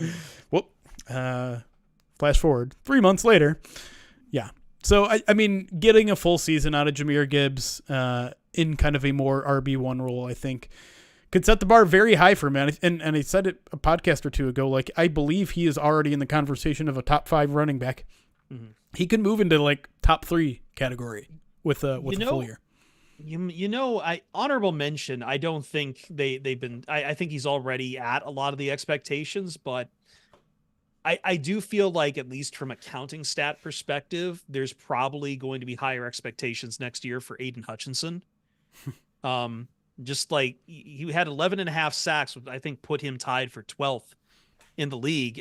But a lot of the play of watching Hutchinson is you see the pressure he's creating, but I think people expect him to finish on a lot of those. There were a lot of games, Jeremy, where we're just watching Aiden Hutchinson struggling like hell to get around the edge and try to catch the quarterback, and he's just not able to get home. So I think there's going to be more expectations for Hutch next year. Yeah, I think that level of expectation entering next year is what J.J. Watt said of him at the Super Bowl, which is be in the conversation for the sack leader in the NFL. And that's a big jump, right? Going from 11.5 sacks to potentially like 20. I mean, you're literally like almost doubling. This year was T.J. Watt at 19. Right. So, yeah. So you have to be around that number. But is Aiden Hutchinson capable of that? I think he is. Might be. I think the answer for me, we keep on saying his name all the time, but it's Afatu Melifonwu. Yeah. We have 8 games of data that suggest that Afatu Melifonwu should be the starting safety Yeah. opposite Kirby Joseph. But it's just 8 games, and it feels like a whole lot to put. Like, if the Lions don't reunite with CJ it's like, okay, Kirby Joseph, Fatu Melifonwu, and who are our other safeties, right? Like, I don't know, that might be a sneaky offseason need, because you want to feel comfortable doing it, but also, like, it could go sideways. You don't have too much there with Iffy. Can we sign CJ Moore yet?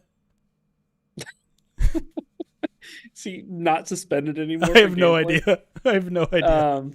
All right, this is my favorite one. So I hate if we're a little bit pinched for time, but the player the Lions need to get more out of in 2024 to justify their investment. So, like, whether it was a big contract or it was their position where they were drafted, which player do the Lions need to get more out of to justify their investment of said player? Jeremy, are we already kind of throwing in the towel on Cam Sutton's investment, or do we feel like No, I'm not. Like so? But yes. So he's my Good answer. answer. That Great you need answer. to get more out of that investment. Then. Yes, no question. I mean, $11 million a year, and to be clear, like last year, I think he only cost like $3 or $4 million against the cap. Now it jumps up to like 12, 13 or whatever it is. Yeah, it's a backloaded contract. Right, and so yes, like if you're gonna play to your cap hit, you better play to your cap hit now. No more losing a step on literally everyone you're covering. Yeah, I mean, my answer doesn't feel fair because I don't expect this person to justify the initial investment made on him, given everything he's gone through already. But like, is it fair to say Levi owns Enrique? Now, that might be someone I've already thrown the towel in. Right. On, so that's probably not my answer at all. Like I'm gonna say that's too easy of an answer. Okay, I'm stealing from chat now a little bit. I think Josh Pascal is a great answer. That's who I had in mind when I wrote this. Like this is we saw a couple of year 3 jumps from people in 2023. He would be a great guy and a very important guy to see a year 3 jump from, because listen, there are excuses for his relatively limited play, whether it's injuries or opportunity or all that sort of stuff, but all those excuses are gone at this point. Like, you're in year 3, you've had the same defensive coordinator. Unfortunately, you're going to have a third different defensive line coach, but the new guy comes in with a lot of reputation, a lot of history of developing young players. So I think this has to be a breakout year for Josh Pascal. Otherwise, we're looking at that pick and kind of scratching our head. Yeah. The only other name I'll throw out there is one we've said before, but Jameson Williams. You moved all the way up to grab JMO, and yeah, there's a lot of encouraging things. It's kind of like the Iffy thing, right? Where like his expectations much higher.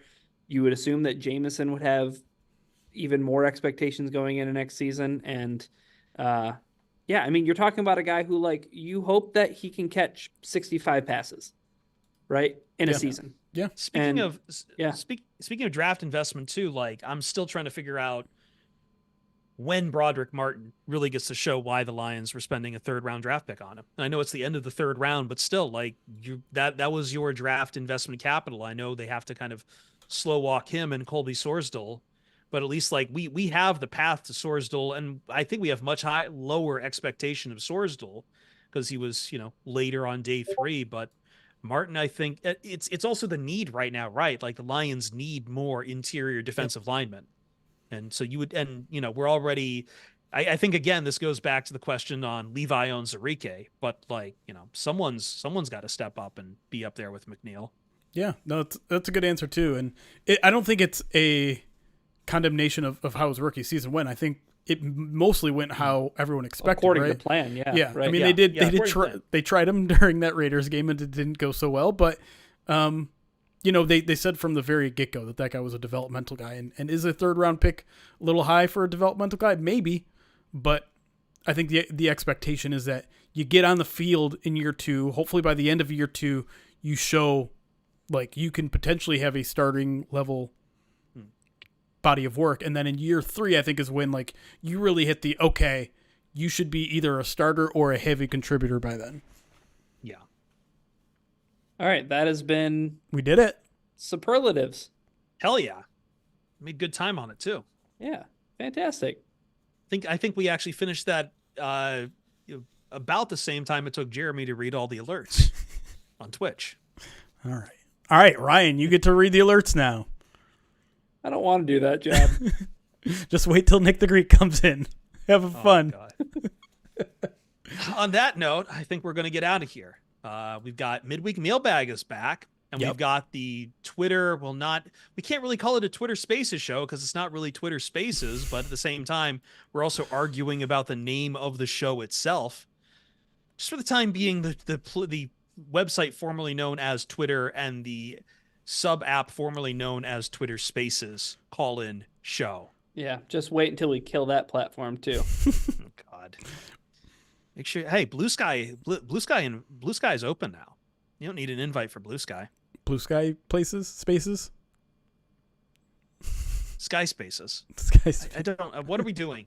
Anyway, either way, that just means we have a loaded off season.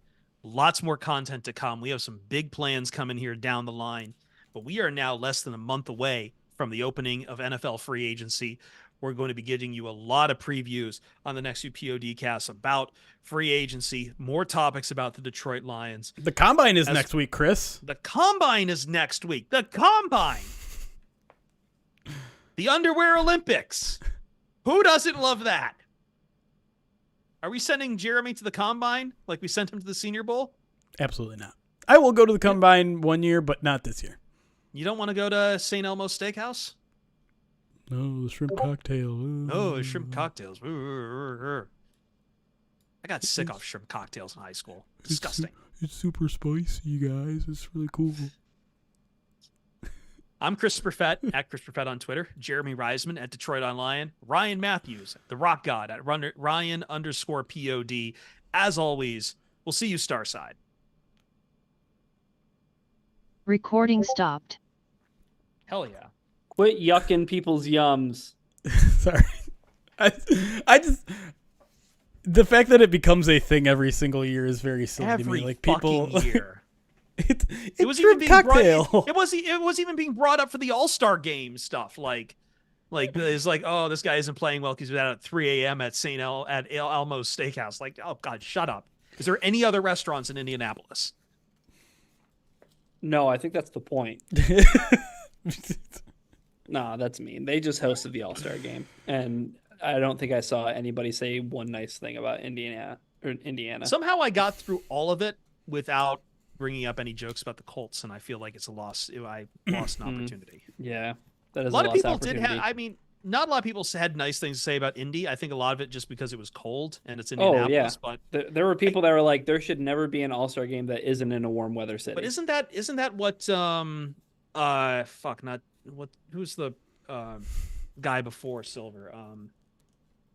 David Stern? Stern. That's what Stern tried to do. He said he was trying to do it as like a college bowl thing, and it only should be in like New Orleans and Miami and LA. But like I did agree with Dragonfly Jones on Twitter, this idea that's like the cold weather cities are why you have the game of basketball. This was a game that a Canadian invented to play indoors in a barn in Kansas. Shout out James Naismith. Shout out James Naismith. But like, yeah, you got to give the love to the cold weather cities somewhere, because God knows every other sport is like trying to run away from the cold weather cities. Puka Nacua thought he was going to be in cold weather when he came to Detroit. So did the press pool for Tampa Bay Buccaneers. Yeah, 2 weeks in a row. Do you think the 49ers, had to travel to Ford Field, the Lions next win year, the Cowboys game, they get the number 1 seed? Do you think the 49ers are going to be in the know, or does when Kyle Shanahan do a really bad job? When Kyle Shanahan blows another 10-point lead and the Lions get their trip to the Super Bowl, it's just going to be like, look, man, the cold weather threw them off. Dude, I've wanted to start selling my football cards. We're going to fire Steve Wilkes again. Brock Purdy's, like, the value of his cards dropped like 20%. after he lost that Super Bowl. He's on the Jimmy G train right now, man. Like You everyone should've- tried to make Fetch happen, trying to make him into Tom Brady, and I'm telling you, it's going to be a Jimmy G thing. If you had only don't know if sold it he's- before oh, that wow. Ravens game. Can we talk? I'm sorry, this is an He this was is me doing MVP. this is NFL brain here a little bit, but like, can we talk about the firing of Steve Wilkes? I like honestly don't have as big of a like problem with it as I as was a lot gonna of say people do. I know you do. Why do you have a big problem? No, with it? actually, I mean, it's mixed, right? Because I feel like on one hand, I think I was listening to Bill Polian on Sirius XM talking about it. Like, he does run a very different defensive scheme from, like, they've had Saleh and who else came out of there? D'Amico yeah. Ryans, and they've ran that like Seahawks defense that's like cover one, cover 3, I think. 4. And then you go to Wilkes, who is primarily a man coverage defensive scheme kind of guy. So I get that it just wasn't a fit. And well, look, man, if it's a fit, then you don't try to make it. You don't try to force the fit if it's not a fit. So on that front, I get it. But you're also firing him at a time of year where he's not going to get a job now this coming year. And like, he's Well, not. that's not really their fault, because though, they went to the Super Bowl. That's the NFL's fault. No, I know again, it's not their right? fault, Yeah. but at the same time, like that is a byproduct of it. But the bigger problem is that, like, I don't think he's really the reason you lost the Super Bowl. No, but that's also not why they fired him. Sure, it was about the fit, but for a lot of people, it just comes off of the optics of like, Right. this Didn't is help. why. He didn't help. No, he was on the sideline. He looked like he was having a Jim Caldwell moment, just blanking out. Dude, the final drive, the final Chiefs drive of regulation reminded me of 2021 Aaron Glenn. And like it just Off ball. my God, let Pushing. the Ravens march down the field and get into field goal position. Why don't you? Like, I've heard yeah, bring your corners 7 yards off the line of scrimmage and just let Pat Mahomes make passes. Like, But what? There was that quote from like Nick Bosa, who's like, "Oh, Steve didn't have us ready for the play." It's like they ran the same play last year. Like, I don't buy that from Nick Bosa at all. Like, I don't. I've seen some people speculate, and I want to preface this with that. It's pure speculation, but there's some people that think because the 49ers, a lot of 49ers players didn't know the rules of overtime, that some of the players on defense thought the clock was on their side in the first overtime. And so they're like, if the time runs out, we win. Because we win after the quarter expires. No, that didn't happen, did it? They still had. it's like pure 3 or 4 speculation. minutes. They were scored. near They scored the game-tying touchdown with like 2 seconds left in the first overtime. Oh, did they? Well, fuck, Yeah. I've already Yeah. forgotten the clock. Then, yeah. Yeah. I guess. Okay. Whatever, And so I there are guess. some people, again, pure speculation, and it's, but like if these players don't even know that you get rebuttal on a touchdown on the opening drive, it's not that ridiculous to believe, considering That you how play many a little bit differently. Yeah. right, that you're watching the clock run down. You're like, oh my God, why aren't the Chiefs? No one tell them, like, Chiefs aren't calling a timeout. They're about to run out of time. How many people at home didn't know those rules? And if Tony Romo thought nobody did. right, right. Tony Romo also ruining the final call of that game. Like, Well, no, it was everything. We talked about it. Like, Yeah. he didn't let it breathe before. Yeah. But before the snap even happened, it's just I Romo didn't- like, I know there's people who don't watch football. The game will not end. And then Mahomes Well, snaps the ball and I makes was the thinking about it game-winning again. play. I was thinking about it again this weekend because while I was at work, like someone for me played for me the Chris Fowler, Lewis Riddick call they did for the international feed of the Super Bowl. And it's perfect. If Fowler loses his mind, goes silent, and like Riddick says something very quickly, but it's very quiet. It's demeanor. It's like it just best player I've ever seen. Best. And that's it. And just by comparison, it's fucking beautiful. But yeah, no, like I don't know, like I just there were a lot of problems with the defense in it. I get it, but like I thought they got away from their identity, and that's a Shanahan problem. There's plenty of blame to go around, I think, but But when we were talking to Stats previewing the 49ers game, he outlined a lot of issues that they were having with defense. And it seemed like that had been a rocky ship for most of the season. So it sucks because Steve Wilkes is a well-respected guy and can coach in this league. It just, like you said, it never seemed like an appropriate fit there. And so Right. the timing makes it look bad, but Timing makes it look bad on multiple fronts. First, in that, like, again, not their fault, but he won't be able to get another job this cycle, or at least not another coordinator job. He's probably going to have to be an analyst on someone's staff for the year. And yeah, and again, the other timing just being that, like, everything else around it. So yeah. a couple more alerts here. Then we can probably get on our way out here so that Ryan can go eat some Mexican food and be happy Some nachos. and not get locked into the building. Yeah, I'm glad that didn't happen last time. Arnick, thank you for the 37-month subscribe to the channel, says, if I was doing superlatives, I'd give an award for #1 best podcaster of the year to Jeremy. You didn't have to single me out like that. You read that whole comment. You knew where it was going. No. Don't act like you got to the Smiley end of that. face. Thank you, Arnick. Nick the Greek, 100 bits. Right on cue. Says, when Chris Perfett took a trip to Naples, he sent back the fresh seafood and asked for spaghetti with gravy. What?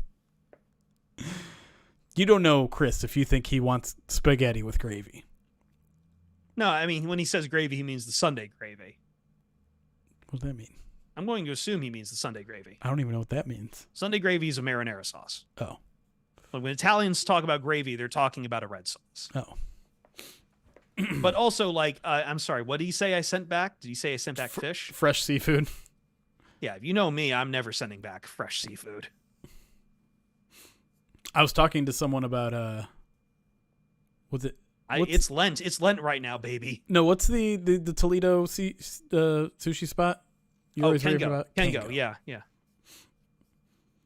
You talking to someone about Kengo? I was. Yeah. They were talking Joey about Votto mentioned Kengo. I saw like some interview a few months back he did with like, I think it was GQ, and he was talking about like eating in places in the minor leagues, and he was like, I don't remember most of them, but like I went to Kengo in Toledo, and oh my god, it's like Michelin star shit. Jeremy never watched The Sopranos. All right, confession time. I watched like the first season of Sopranos, and I wasn't hooked at all. I know some people refer to it as the best show ever, and at some point I might give it a second try. But This morning, got some gabagool. Yeah, confession. I have done basically the same thing that Jeremy has. I think I made it. It's in a weird time. I made it like halfway through season 2, but it's in that weird time of TV where it's not like it's prestige TV, but we haven't really refined the season is a whole storyline long arc. We are still in that half-life where it's still largely episodic, right, Ryan? Like yeah. it was doing some extended stuff, but it hadn't actually gotten there yet. Yeah, I mean, I'd have to watch even more of the Sopranos, but like I know that like there's other shows from that era of prestige television that like just don't like. I've tried, I tried Oz, and I was just like wasn't for me. But like that was like heralded and like acclaimed television when it was on, and sorry. 6 feet. The only reason I'm Under laughing is another because show. The only reason I'm laughing at Oz is the Arrested Development joke where Buster watches Oz thinking it's Wizard of Oz. Oh yeah. That might be the best legacy for that show. Yeah. It was, But, I mean, I definitely missed on a lot of prestige stuff. Like I haven't watched The Wire. I have. To be clear, the people I that are watch Break, saying I haven't watched The Wire. I have watched The Wire. I want to watch it a second The time. Wire. And I did It's love it. very I haven't watched I haven't watched much of Breaking Bad either, and I tried some of Game of Thrones, and like I'm a fantasy nerd, and yet somehow just I never. By the time Game of Thrones blew up, it was just like, oh my god, this is so much I have to watch. I don't care. I think some of this, like it almost feels like you have to be in the moment. Like Yes, I did not watch when I tried to watch The Sopranos. The season had like the series was already over. Yes. And so, yeah. it wasn't in the zeitgeist anymore. I think that adds to the enjoyment of watching a TV show, right? Like when everyone is talking about the Breaking Bad finale, you're having more fun. Water cooler talk, man. Right. Especially back then. Yeah. Right. Again, I think that's my problem with Game of Thrones. Like I'm just saying, like because when I remember I remember because my first year at Fox Sports Radio, but like we were doing on-air stuff for that final season of Game of Thrones. I knew more about that final season without watching a single thing, but then everyone kept asking me if I'd watched, and I'm like, I'd have to go back and watch like 7 seasons of this shit to know what you guys are talking about. It's kind of the pitfall of this extended format television. Yeah. Stop. I do know though, I'm very excited to try to watch Shogun on FX. Anime. No, it's not anime. Wasn't it? Oh. It's a remake of like an 80s TV show. Oh, what am I thinking of? I don't know what you're thinking of. Shogun's live action though. Never mind then. Yeah, it's a remake of like the 80s. Like it was a huge book by Clavel, and like it became a big NBC TV show. And was it the 80s or 70s? Like I forget, but like they're remaking it. And it looks really, really good. I did the thing with Game of Thrones that I think a lot of other people did, but because I wasn't in on the ground floor and Yes. it became so popular by even like season 2, and I was just like, I'm not gonna watch it. People like it too much. You were going to mention 6 Feet Under. I did, yeah. Did you watch it? Or did you not like it, or did you not get into it? I don't think I made it past like episode 2. No. See, I was watching it when it was airing, not from the beginning. I think I had to go back and rewatch the beginning, but I was watching that, and I was probably a little bit too young to be watching that show. It's very dark, but I started rewatching it, and I still really like it. But I'm also like, I see a lot more flaws in this show now. Yeah, I was gonna say like I need to get back on Netflix so I can catch up on a few other shows. I'll still never forgive Netflix for canceling Marco Polo, but there's definitely like. Still haven't seen Stranger Things. I want to see what the other seasons of Witcher was like. This is the time of year, right? Where it's like, hey, we actually have some time away from football. I need to find stuff to entertain myself. I'm watching a hell of a lot more anime, but I do want to have some like actual like live TV shows. You also like Marco Polo was fantastic. Like it was very much so downstream of Game of Thrones, but something about it appealed to me. The guy who played Kublai Khan, who I keep forgetting his name, was it Benedict? Yeah, it was Benedict Wong was playing Kublai Khan, and he was fucking fantastic. Like everything about that show was great, and they kill it after 2 seasons. Fucking Netflix. I haven't. Oh, yeah. I mean, there's like a laundry list of shows that just Netflix never renewed. Like Glow. Yeah. Like Glow, they totally. There's no end to that show. Would they get 2 seasons or 3? I think just 2. And they definitely left it on like a cliffhanger at the end of season 2. Yeah. Glow was great. Glow was fantastic. I'm trying to like formulate a plan of action of TV shows that I need to either revisit or watch for the first time this offseason. I have a show for you right now that will scratch your Atlanta itch. That you is it Mr. and Mrs. Smith? No, nope. It's the Vince Staples show. Oh, okay. What I need to like? Is it a sketch show? No. Is it a talk show or is it just? Nope. I guess I'm just basing it on the name. Yeah, it's very so Vince Staples, pretty big rapper from the West Coast, but it's very much in the same vein as Atlanta. You know how Atlanta kind of has that like Larry David vibes, but also like Curb Your Enthusiasm, but like turned up to like an absurdist degree. Yes. Right. Where it's like surreal. It crosses planes, right? Like, yep. You know, but it's not because like, Vince Staples plays himself. So that's like the Curb Your Enthusiasm kind of thing to it. But it is very, it reaches levels of absurdum that I don't think, it doesn't get quite to the level so far. I've only seen 3 episodes, but it doesn't seem like it's ever going to get like to Atlanta heights. Yeah. Like Atlanta would, yes, they were turning up to 12 at a certain point, right? Yeah. this show very much seems like Atlanta light in that sense. Like Okay. it doesn't get too absurdist, but the second episode is pretty absurd because it's he's at the bank when a heist happens and everybody's scared, and the guy who's leading the heist, they're like childhood friends. So they like recognize each other, and they're buddy buddy all throughout, like, The you know, chaos. hostage negotiations and this, that, and the other thing. Yeah. And they're short. They're not as long as Atlanta. They're like 28 minutes. Interesting. Okay.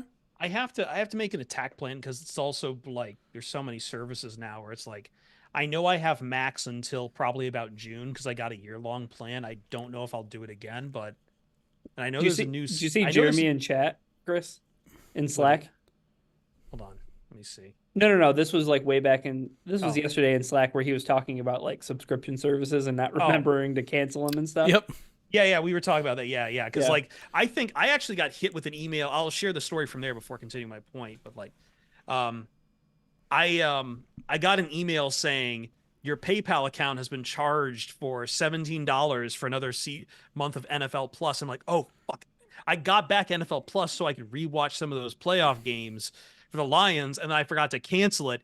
Thankfully, it was going to, and I canceled. It was going to be billed like a few hours later, and I canceled it. I got my money back, and I was just so fucking happy for the rest of the day. I'm like, yes, I didn't spend $17 more on an NFL Plus shit that I don't need anymore. You got one over on Roger Goodell. Dude, every time I try to like watch on my NFL Plus on my laptop, it'd be like, well, you got to subscribe for the year to do this. Oh I'm my like, gosh. no, fuck you. You're not gonna fool me with this. You're not fool me with this shit. A year for a season that lasts 4 months? Get the fuck out of here. But no, otherwise, like, again, Hulu will at least give me the FX stuff. I've got Max for about until June. I don't have Netflix right now. I know it's in a new season. I've never watched True Detective, so I kind of want to go back and slam all of that. First season's the only season that's worth it. I've heard that, but I do want to give like a shake to the other seasons too. And when I say worth it though, Mhm. I rewatched season 1 recently because Amanda hadn't seen it yet. It's that one season of television is probably in my top 5 seasons. The first season of True Detective? Yeah. Dude, Woody Harrelson and Matthew McConaughey are so like the script was written for them perfectly. Like Mm. It's so good. I do enjoy that the premise of True Detective over the other seasons seems to be like finding very bizarre parts of the country to set this stuff, because that one is very much so just going Louisiana as hell. Right. And this new one is like they just decided Alaska, it almost right? feels like going supernatural with it, but they are setting it in like It's Alaska, right? Alaska, yeah. In the time of yeah. year where it never gets Yeah. light out. And then like what, season 3 was the Ozarks? Something like that. I don't think I don't know. I think I saw the first 2 seasons. I didn't see season 3. I haven't seen. They just That was like season 4 2 just was finished, Vince right? Vaughn. Season 2 was Vince Vaughn, Yeah. right?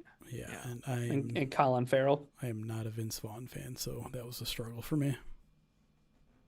Hard to see Vince Vaughn doing serious stuff. Yeah.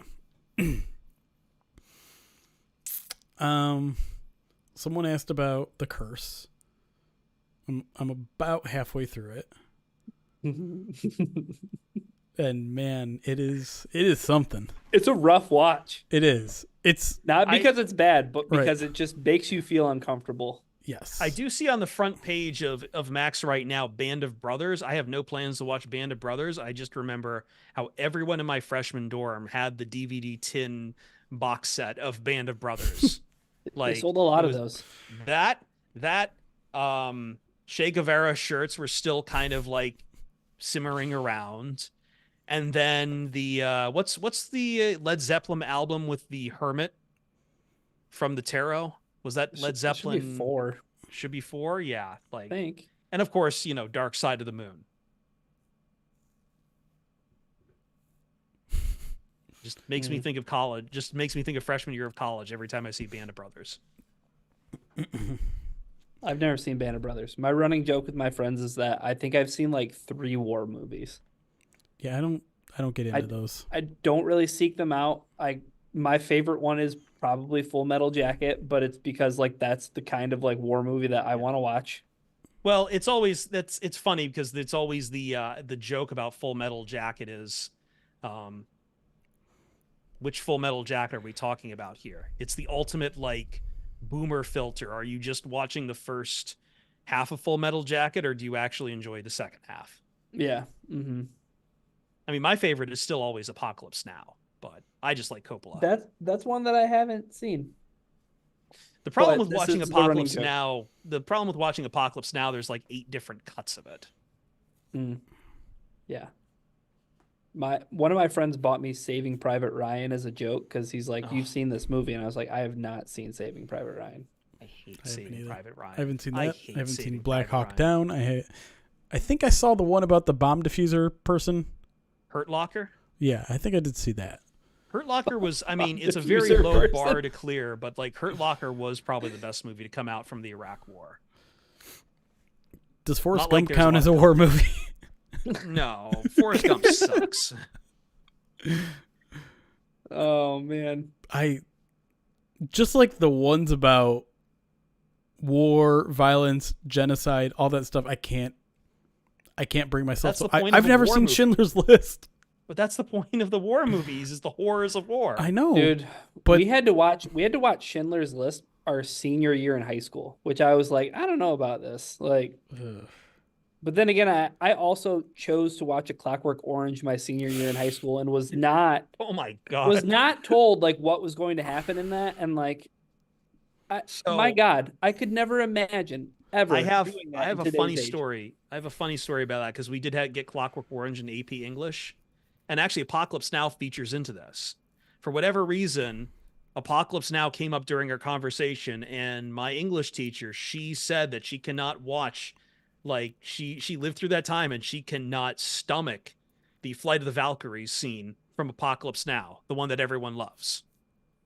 But Hmm. like the vulgar display of just Yeah. violence and glory going on in there, she can't stomach that. But then she put on the movie Clockwork Orange, and I was apparently out sick the day where she forgot to get through the part where someone is beaten to death with a stone phallus, and everything else that happened in the first part of that movie too. Like, Yeah, no, like I cannot hear Singing in the Rain without thinking about it. Like it's insane how that scene did that. Ugh. Yeah. I did read the book of A Clockwork Orange. That's the only reason we got to see the movie, was because we were reading the book. Same at my school, except with James and the Giant Peach. Actually, I will say my high school, my freshman year in high school, we did have the other fun side of it. I actually got to read The Hobbit for freshman high school English. Isn't that book like 1,500 pages? No, that's Is that everything else? maybe in Lord there? of the Ring. You're thinking of the Lord of the Rings book. I know the Hobbit's digestible. Hobbit, it's long, but Yeah. I mean, I don't know. They had us read To Kill a Mockingbird at our school as Yep, freshmen. I did too. And it's Yep. like that's a pretty long book. Also, pretty boring book. The only interesting parts are the courtroom drama. Other than that, it's just like, remember playing outside when we were kids? Oh, wasn't there that one Dang. guy who's like Ryan kind of, taking shots at historic Harper Lee. literature. Sorry, Harper What, Lee. what do you got to say about Jonathan Livingston Seagull? Or The Giver? Well, actually, speaking of To Kill a Mockingbird, no wait, not Harper Lee. Who am I thinking of? I was kind of hoping you'd shit on Jonathan Livingston Seagull because that No, book does no. suck. Never mind. I don't even know where I was going with it. In fourth grade? Oh God, Our- I did have to read In Cold Blood. What's that? It was the Truman Capote book about. Oh, It's like a okay. nonfiction about the murders of a family. Gotcha. That was just. Old Man in the Sea does not suck.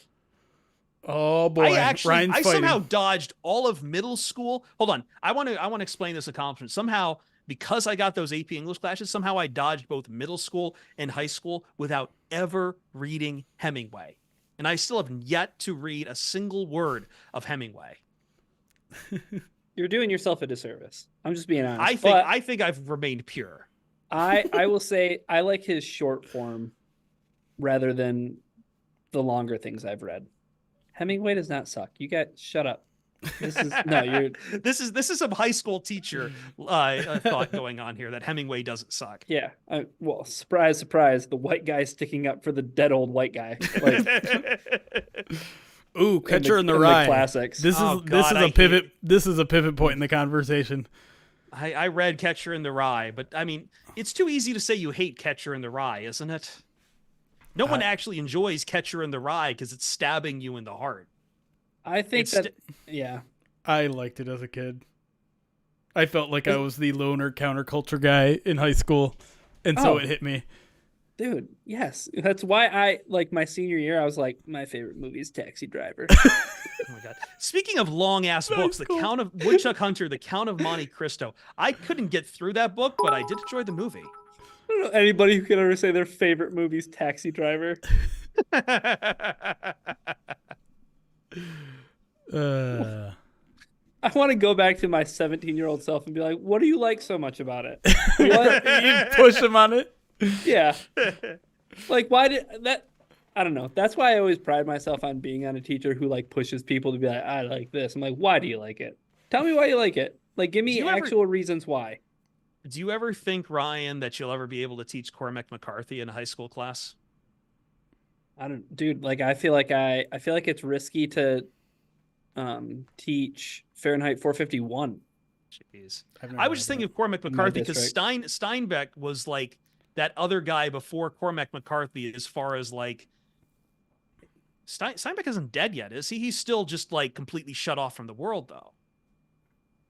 John Steinbeck? He should be like dead. Yeah. Like, wait, like he's dead. Catcher in the Rye, like, but he was. Oh, I mean, I'm sorry, not Steinbeck. Isn't Salinger JD Salinger for was Catcher it in the Rye? Steinbeck or Salinger? Who's the one who's like who shut himself off from the world? Probably Salinger. Yeah, I know Salinger's dead. He was fucking ancient. Yeah, but he was like when I read him, he was died, still alive. I just looked it up. He died in 2010. Yeah, so when I read him, Salinger was still alive, and I think after like, you know, a couple books, he just disappeared. Yeah, there's a lot of examples of that. We're reading Cormac McCarthy's Franz the same Kafka right thing. now. I still love that quote from one of McCarthy's like ex-wives talking about like, please just get a book deal so we can stop eating beans. He's like, guess what's for dinner? Oh, beans.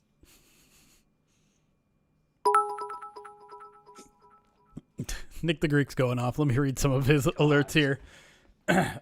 One, I'm going to be honest. I think this is a Sopranos reference that goes over my head. So one bit says, Jeremy reminds me of Meadows' first college boyfriend.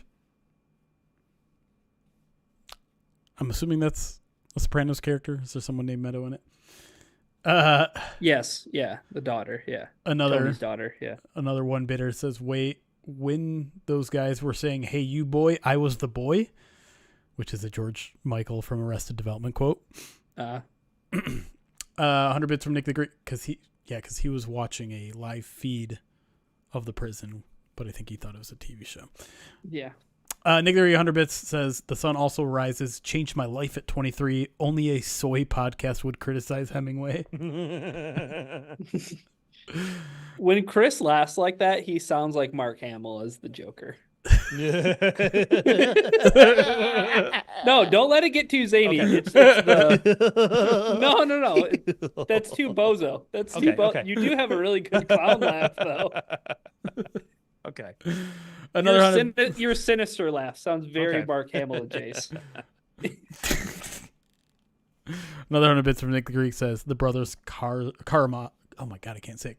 Karamazov. Real heads no. I don't think I ever got subjected to any kind of like my run-in thinking I was good at literature hit a giant wall in sophomore of my first trip through undergrad, in that I bit off more than I could choose. I thought I was very good at reading, and I took an upper level literature class, and I had some, and that class basically was like, here's Moby Dick. You need to finish it in 3 weeks. Oh, reading I've never read that. as an undergrad for an English degree. Yeah. Come on, I had a I life to made a live terrible too. mistake in my life when I did that. I read a lot of summaries. But like not just that. Cliff Notes. Moby Dick in 3 weeks. Yeah, that's a lot. And I like Moby Dick. Like I like the idea of Moby Dick. I haven't finished it. I don't remember anything about it. All right, that's where I'm leaving. That's perfect. That statement went. Hold on. We've got a new Woodchuck Hunter. I do not believe that you read The Count of Monte Cristo in 4 days. I do not. Did you Did eat? you go to the bathroom? Were you using Adderall? Are you an alien? Oh man, Dark Elf. I actually like. I know it's not the same, and I know Echo hated the movie. I was about halfway through the movie version of The Name of the Rose, the one with Sean Connery in it, before they took it off Prime. But I really do want to read The Name of the Rose. I do enjoy Umberto Eco. Every rose has its thorn. Not the same in the least. Dan Campbell's goatee over on YouTube mentions The Road, and that being the only book that's ever made him cry, which understandable. McCarthy. That is a dark freaking book. I will say my biggest regret as a English undergrad was not taking a course called The Bible is Literature. I feel like reading that would have just made the rest of my undergrad experience so much easier. That sounds like some dumb Protestant bullpucky right there. Maybe, but I will say that anything written between like 1500 and 1700 has a lot to do with stuff that's happening in the Bible. Sure, I just think going to a Catholic school, they were more willing to be like, here's the divine Oh, comedy. no, hold on. I never had that experience though, like you did, right? Like, actually, I ended up reading C.S. Lewis in high school because of theology classes. Not the Narnia stuff, but like Lewis wrote a ton of theology stuff, and I think we read The Great Divorce, which was basically his version of the Divine Comedy, like his version of the vision trip to heaven and everything. Okay. So we also watched The Mission a lot with Jeremy Irons and Robert De Niro. I don't think I've seen that movie. Ennio Morricone did the score for it. It's like a 1986 movie. It's decent. It's pretty good. It's about like a Jesuit mission who ends up getting like in the Amazon, who gets caught in the middle of like Portuguese and Spanish imperial politics. Did anyone else have to watch? But like De Niro's character is fantastic in it. Sorry, go on, Jeremy. Did anyone have to watch this really? Oh, The Voyage of the Mimi. This TV show, it was like featuring a child Leonardo DiCaprio. No. Dude, I saw people on the timeline saying some things about DiCaprio that a lot of like DiCaprio hate I've seen recently. Really? Have we rebounded around again to DiCaprio hate? We've rebounded around to like hearing. I think it like especially in reaction to the last Scorsese movie that just what was it? Are people just wait? Is this because of the Barbie snub? Are people just going to shit on Killers of the Flower Moon? Yeah, I don't know, but I'm I think not going to hear it. One of the ways they're doing it is by saying that Leonardo DiCaprio plays like the same character in every movie, and I'm like, what are we talking about? What are we doing here? Okay, I was completely wrong. It's Ben. Okay. It's a child Ben Affleck. Oh, okay. Okay, That makes a lot more sense. I was going to say, it's funny you say that too, Ryan, because the first movie I ever saw Leonardo DiCaprio in. Oh, wow. Doesn't even look Bowl like cut. him. Yeah. Holy, Fucking bowl cut, man. holy Dunkin' Holy Donuts. folks. I was going to say, the first movie, it's just funny you say that, though, that he's played everything, because I'm pretty sure the first movie I ever saw Leo in was Romeo and Juliet. Yeah. What a movie that, dude, there's a teacher down the hall that she's like, yeah, I watched that one with my freshmen. I'm like, that's a weird movie to watch with kids. If you're going to do any movie version of a Shakespeare, shouldn't you do Richard III with oh God, fuck, why am I blanking on his name? Sir Ian McKellen. Mm, Ian McKellen plays Richard III. I think Robert Downey Jr. is in that movie too. I don't think I've seen that. It's really good. It's basically they reimagine it as like a fascist version of Britain. Okay. And Richard III is just hobbling around with like a riding crop and like the first scene is him getting out of a tank with a gas mask and like and just killing the was it Prince Edward, Okay. just gunning him down with a machine gun. Yeah, It's very good. there's a version of Macbeth with Patrick Stewart. That is I still like have yet. Oh, yeah, like sorry. it's like modernized. So like it's same thing like guns and all that Yeah. stuff. I still have yet to see the A21 Macbeth with Denzel Washington. That's been on my watch list, and I think I bought it on Black Friday one year out of the Blu-ray bargain bin, and I was like, I'll watch this. I'll watch this. I still have to I'll watch that, this. and I still have to watch The Green Knight, which again, more old literary English Yeah. stuff being made Sir into movies. Gawain. All right, Yeah. I gotta go. I want nachos. Oh Bye, no, guys. See you, man. we just got a raid. Oh shit, Luis, Luis. a party of 6. I was actually A24. just I meant A24. Yes, I meant A24. Yeah. I was just looking through Twitch lists of people to raid, and I was probably gonna raid Luis, but welcome back to. I was gonna say the States, but Hawaii is a state. Hawaii is indeed a state. Welcome Yes. to the mainland. Is that a more appropriate thing to say? I hope you guys enjoyed Hawaii. What do they call it? They call it the contiguous United States. That's right. Yeah. But anyways, I was thinking of you, Ruvi, because we were talking about Indiana and maybe not saying the nicest things about Indiana, but Indianapolis. Let's clarify. Yeah. Indianapolis. I was going to defer to you in terms of restaurants that aren't St. Elmo's in Indianapolis that are worth going to. Am I going to John's party? If you mean for March Madness, no. Because I will be in Florida. And it's free agency and I'll never be able to go. That's not Indianapolis. That's Noblesville. Because all of like the NFL crowd is descending upon Indianapolis for the combine in a week. But all anyone ever talks about in terms of restaurants is St. Elmo's. Because everyone is obsessed with cocktail sauce, I guess. We only learned several things about Indianapolis: the airport and St. Elmo's, and I guess maybe Lucas Oil Stadium.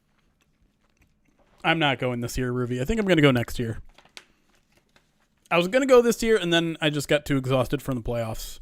You Next would year. hate the combine if you. Oh, yeah. If you were retweeting all of that stuff about oh God, what's his? Why am I'm so bad with remembering names in the spur of the moment. Arif, if you were already like talking about Arif's big article about why am I at the Senior Bowl, you would have hated the combine. No, I know I'm not going to like it, but it also feels like something I should do, especially if it's in Indiana. If it's within driving range, and I also think there's a little bit more going on at the combine, where there's like constantly people being interviewed. You say that, but like you get media sessions with Brad Holmes and Dan Campbell. You don't get that at the Senior Bowl. oh, you're comparing it to Senior Bowl. Okay, I thought you Yeah, were yeah. doing it in comparison for some reason to the All-Star game. No.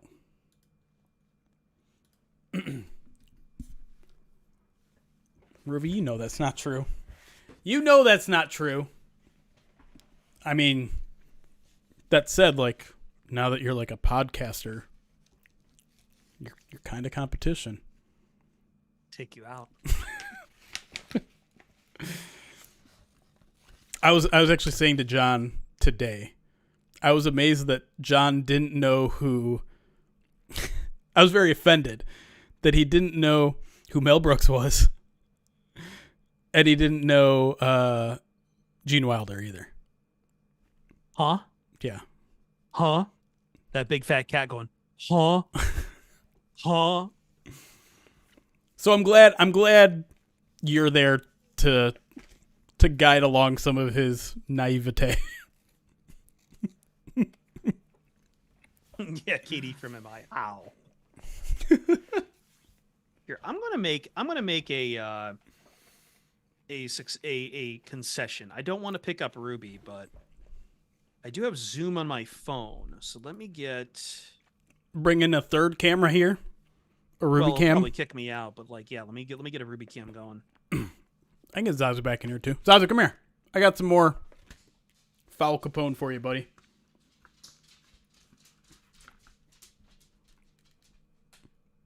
Yeah, John has some funny movie and TV. Yes. Come here. Hold on. How do I turn around the camera? I should also hold on. It's not in my hand yet. Can I like flip? There we go. Hold on. Let me. Oh, jeez. Ow. You're stepping in uncomfortable spots. All right. Hold on. Leave it. Leave it. Turn down this audio. I'm hearing myself. So let me go over to Ruby real quick. Flip the camera around. Here he is. Oh boy! Look at this big chunker. Look at him with the tie. He's ready for the Tigers. Go Tigers! Pitchers and catchers, or something. Oh yeah. Colt Keefe. Ruby gone. How does that actually? Do I need to maybe like? Yeah, there we go. That's probably a little better yeah. for That's the. better. Yeah. Remember, I got to not hold it. I'm gonna do this until he gets annoyed with me. I'm gonna start doing this for the Ruby cameo requests. He does not like getting picked up. Whoa, whoa, whoa. Yeah, swat at him. Yeah. Good boy. Thank you, Local Big Taco, boy. for the follow. Ruby, if you're still here, tell me the best thing you either did or ate in Hawaii. I haven't heard any stories. And I feel like you barely tweeted. But I may have just missed it. Oh! Speaking of which, not that we were talking about him seconds ago. Bearded Blevins with the 40 months subscribed to the channel says 40 months. Oh yeah. The amount of wins the Tigers will have in the first 50 games. The amount of goals the Wings will score in the playoffs. The amount of points the Lions will score in the I don't even think. Super Bowl. And I don't even think that the Dakota what do you call it? The projections even gave the Tigers 50 games. Like, oh, Ruby, Nah, you came at it's that gonna too happen. aggressive. Let's try that again. And the number of years before the Pistons are good again. Oh, you had to throw a little shade at the Pistons at the end, but you're also probably Come not on, wrong. George Street. You got all that turkey earlier too for my sub. He is streetmonger. You're biting my fingers too. Ruby, no way. You got sick? That's Oh, the no. worst. That's all I've got, man. Just two. People should give more points to the channel, to the No Decaf channel, and get you more treats. Ruby, why do I feel like that's not the first time that's happened to you? I feel like I've heard that before, where it's just like you finally get time away from the kids and it's all spent throwing up.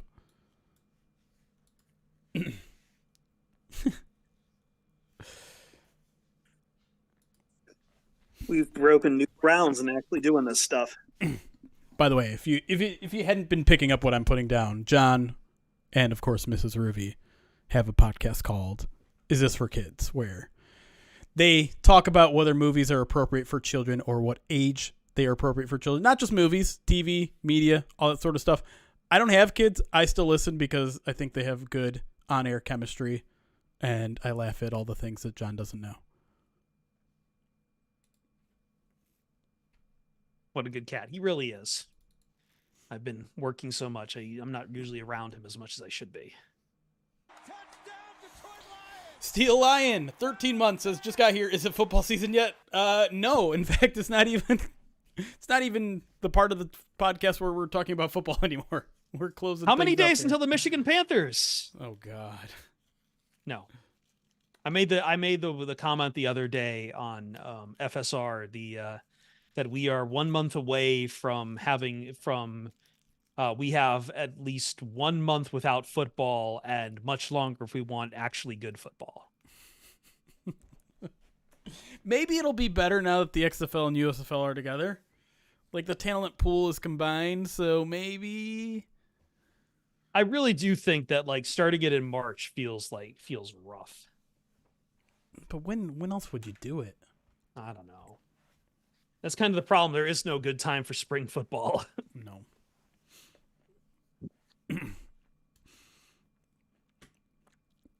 All right, I think it is about time to get out of here. We're almost at the 3-hour mark. It's 9 o'clock here on the East Coast. Yeah. I gotta. Speaking of streaming, Chicken Alfredo's on. Fredo's been streaming a lot more.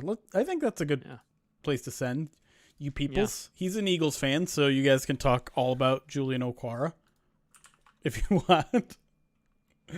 Or you can make fun of his team for hiring Matt Patricia. You could do that too. Don't do that. Why not? It's funny. Like, we're beyond that now, right? He's beyond that. Love you, John. Thanks for stopping by, buddy. I hope your bathroom break is going well, because I know that's the only time you watch us. All right. We're going to raid my buddy Chicken Alfredo. John, if you ever play Helldivers 2, please let me know. I'm finding more people to go and spread democracy. I'm not sure that'd be his kind of game. Let's be honest. John's not he's going to take offense. I don't know how to say this in a non-offensive way, but it's not like a true gamer's gamer. Everyone's playing Helldivers right now, though. I can't even get to the goddamn servers. Clear, I love you, buddy.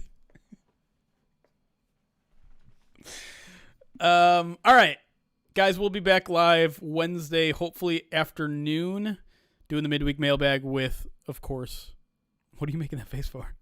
Mrs. Ruby admitting herself as a StarCraft player. She plays she plays with a mod where it like makes all the gameplay this kind of funny animation. Still, I just would never have pegged her to be a StarCraft player. That's all. How did we find Jonathan on? Someone else, was it you, Ruby, that rated him? I think it is, because some of your followers, particularly Cadmos, she's Queen of Zerg. Hangs of course out you play Jonathan Zerg. on. Of course you play Zerg. How did you find Jonathan? Oh, the raid's about to go. We'll have this conversation another time. Guys, appreciate you hanging out. YouTube, love you guys over there as well. We'll be back Wednesday afternoon or night. Stay tuned, but we'll see you guys soon. Bye.